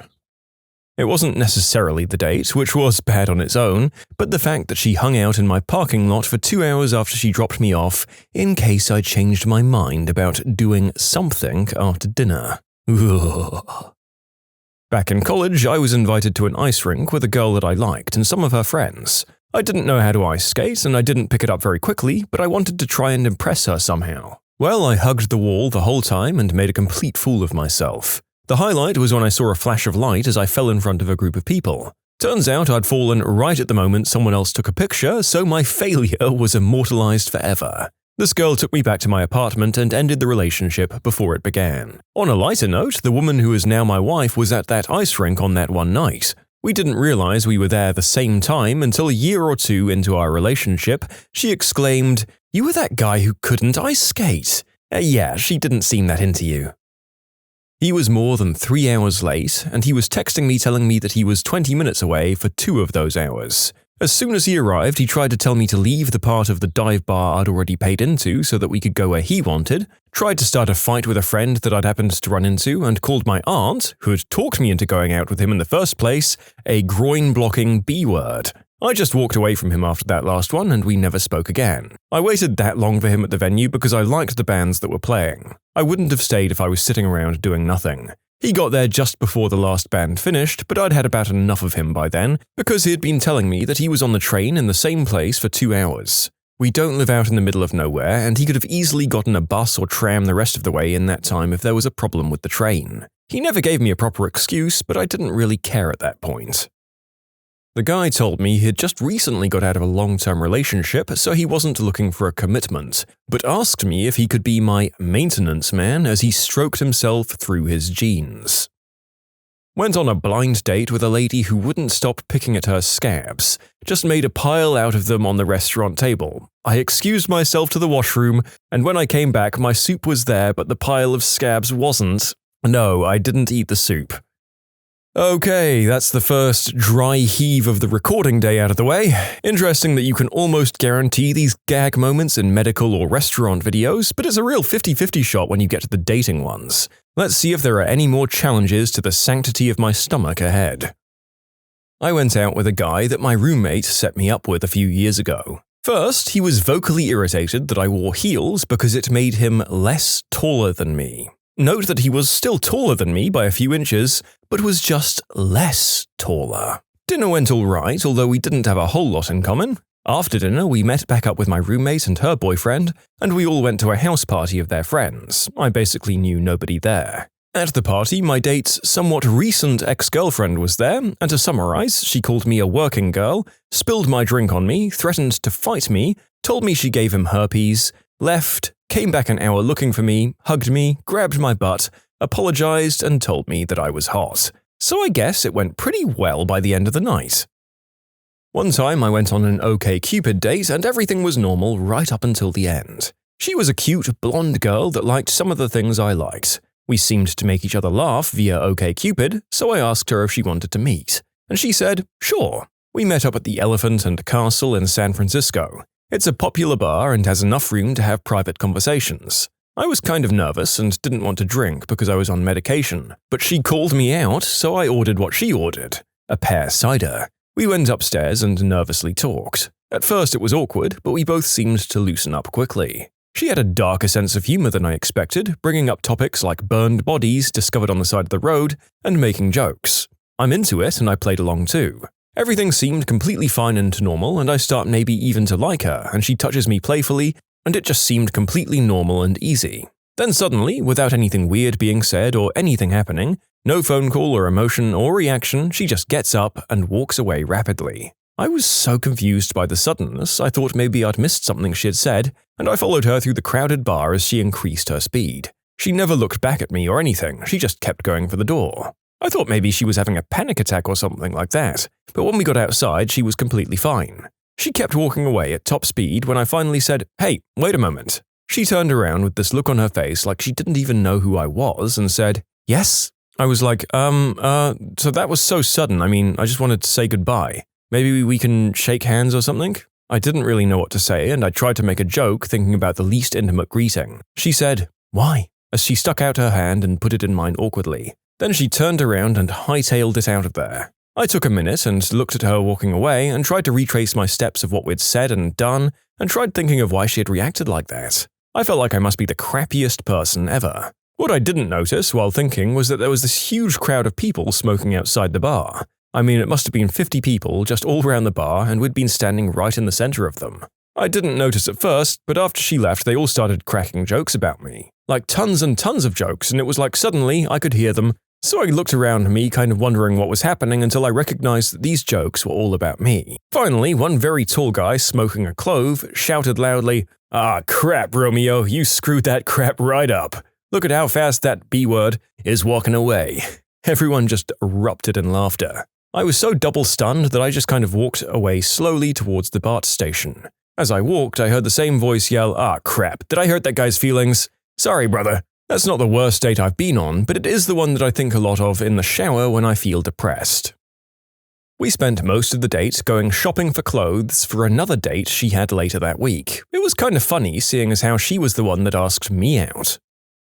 Oh, I've got a couple. I met a guy from OkCupid. He knowingly used pictures that didn't accurately reflect the way he looked and kept saying, "You look just like your pics," in shock. He then told me that I reminded him of his mother, like that was a good thing. Met another guy from OKC. He seemed nice, but never stopped talking. After interrupting me for the third or fourth time, I finally asked him, "Do you want to hear anything I have to say?" And he apologizes profusely and says, "You're right, I'm so sorry," and he pulls out a pad of paper and a pen. He then jots notes as I'm telling him about myself and whatnot. I finally ask him what he's doing, and he says, "Oh, I'm writing down things I want to tell you when it's my turn to talk again." I did end up giving him a second chance. He said he'd just been nervous that first time. But on our second date, he had burned me a CD of his favorite music, after I'd already told him I don't really listen that much to music, and he had written hundreds of decimals of pi out on the makeshift CD cover. I also hate math. He didn't really listen to anything I had to say, so I let him down easy. I went on a Tinder date with a guy who is now in my contacts as "Do Not Answer Eggplant Pic." Prior to the date, he seemed normal. We texted and talked on the phone, and then arranged to meet at a restaurant and bar. He was cute, but definitely bitter about something. He was from California, and apparently didn't like this new city we were in. He started talking about bedroom stuff and down-under kisses, and then complaining about how uptight everyone here is about doing the deed. He invited the waitress to a party his company was throwing, after sending back the French fries he had ordered. I showed him a picture of my dog on my phone, and he took out his phone and showed me a picture of his eggplant. We walked out of the restaurant together to get our cars from the valet. My car came first and I left. He texted me later that he had my sweater, apparently I'd dropped it on the way out, and if I wanted to see it again, I'd have to hang out with him. Rest in peace, sweater. Yep, it would have had to be a pretty expensive piece of clothing to justify risking that meetup, and it would have had to be in a public place, right? Honestly, I'm amazed you kept the meetup going as long as you did. It happened to my cousin. Not me, my cousin, and I will tell this story till I die. Her and I lived together at the time. She worked at a tanning salon. She mentions this guy Vaughn that started coming in, and he's really hot and he always flirts with her. So I guess 2 weeks after back and forth flirting, Vaughn asks her out on a date. She comes home and gets all prettied up.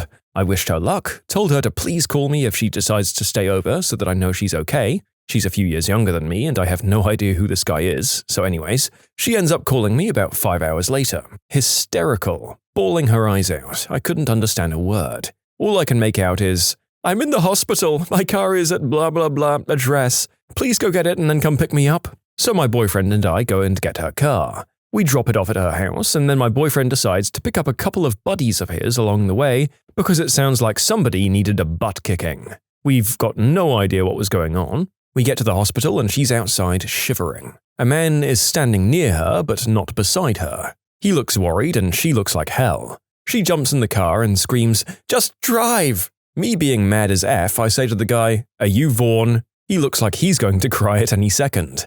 He explains, "Yes, but please don't be mad. I brought her here. I had to. She didn't want me to. Please let me explain." My cousin is in absolute hysterics at this point, punching the back of the seat. "Please, go!" I said, "I don't have time to listen to you. She wants to go home and I need to take care of her." We drove home. I keep asking what the F happened. "Please tell me now. Did he hurt you? Do we need to call the cops?" And her response is, "No, please, nothing like that. I'll tell you at home, not in front of other people." So I left it at that. Dying inside to know, we get home and I tuck her into bed. I give her some tea and try and calm her down, and every time she tries to explain, she buries her face and cries. Finally, I get it out of her. After she left our house, she met him at his house. They talked and had a coffee, and he asks what she'd like to do, and she suggests a movie. He said, "Okay, let's go to Blockbuster." They went to Blockbuster, and this is where it all starts. They pick their movie and head to the cashier. She remembers saying she doesn't feel so good, and then immediately her memory goes forward to waking up on the floor.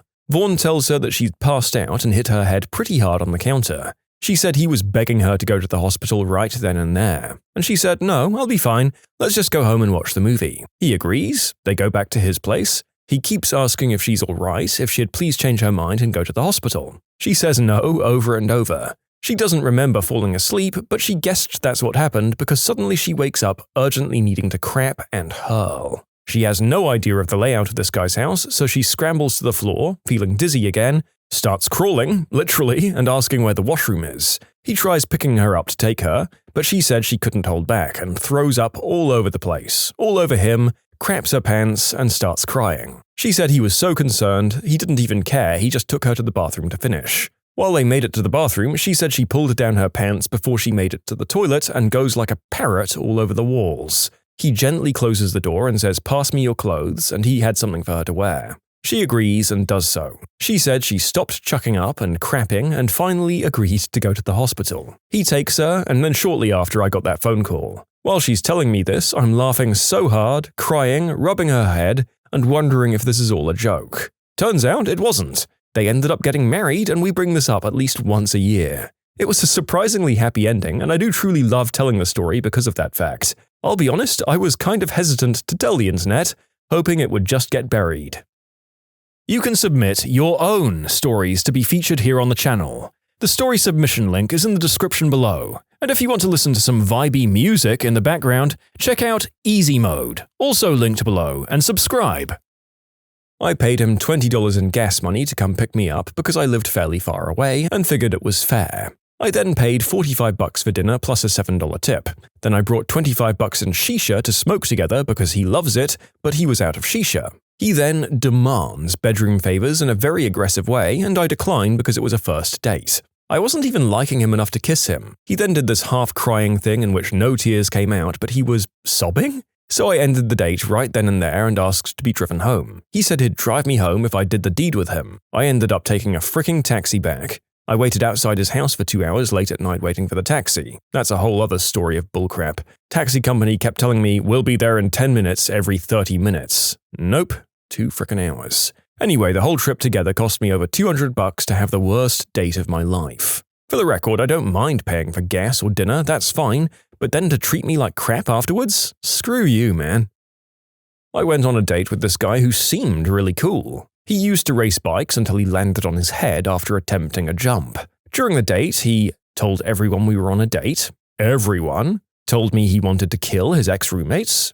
Asked the waitress to make the date more romantic, so she brought out a giant ice cream sundae meant for 2 people to share, and he ate it all by himself and spilled the ice cream all over his t-shirt in the process. He bragged about beating the world record for that motorbike jump on which he landed on his head. Then he kept asking me if I was a gold digger because he makes tons of money and needs to protect himself. Demanded separate bills. No big deal there, I guess. Then all 4 of his credit cards were declined. He asked me if I didn't mind paying and he'd get it next time. Not that there would ever be a next time from my perspective. He told everyone that the date went splendidly. Then gave me stickers to his welding company as a thank you for paying since his credit cards must have had some kind of error.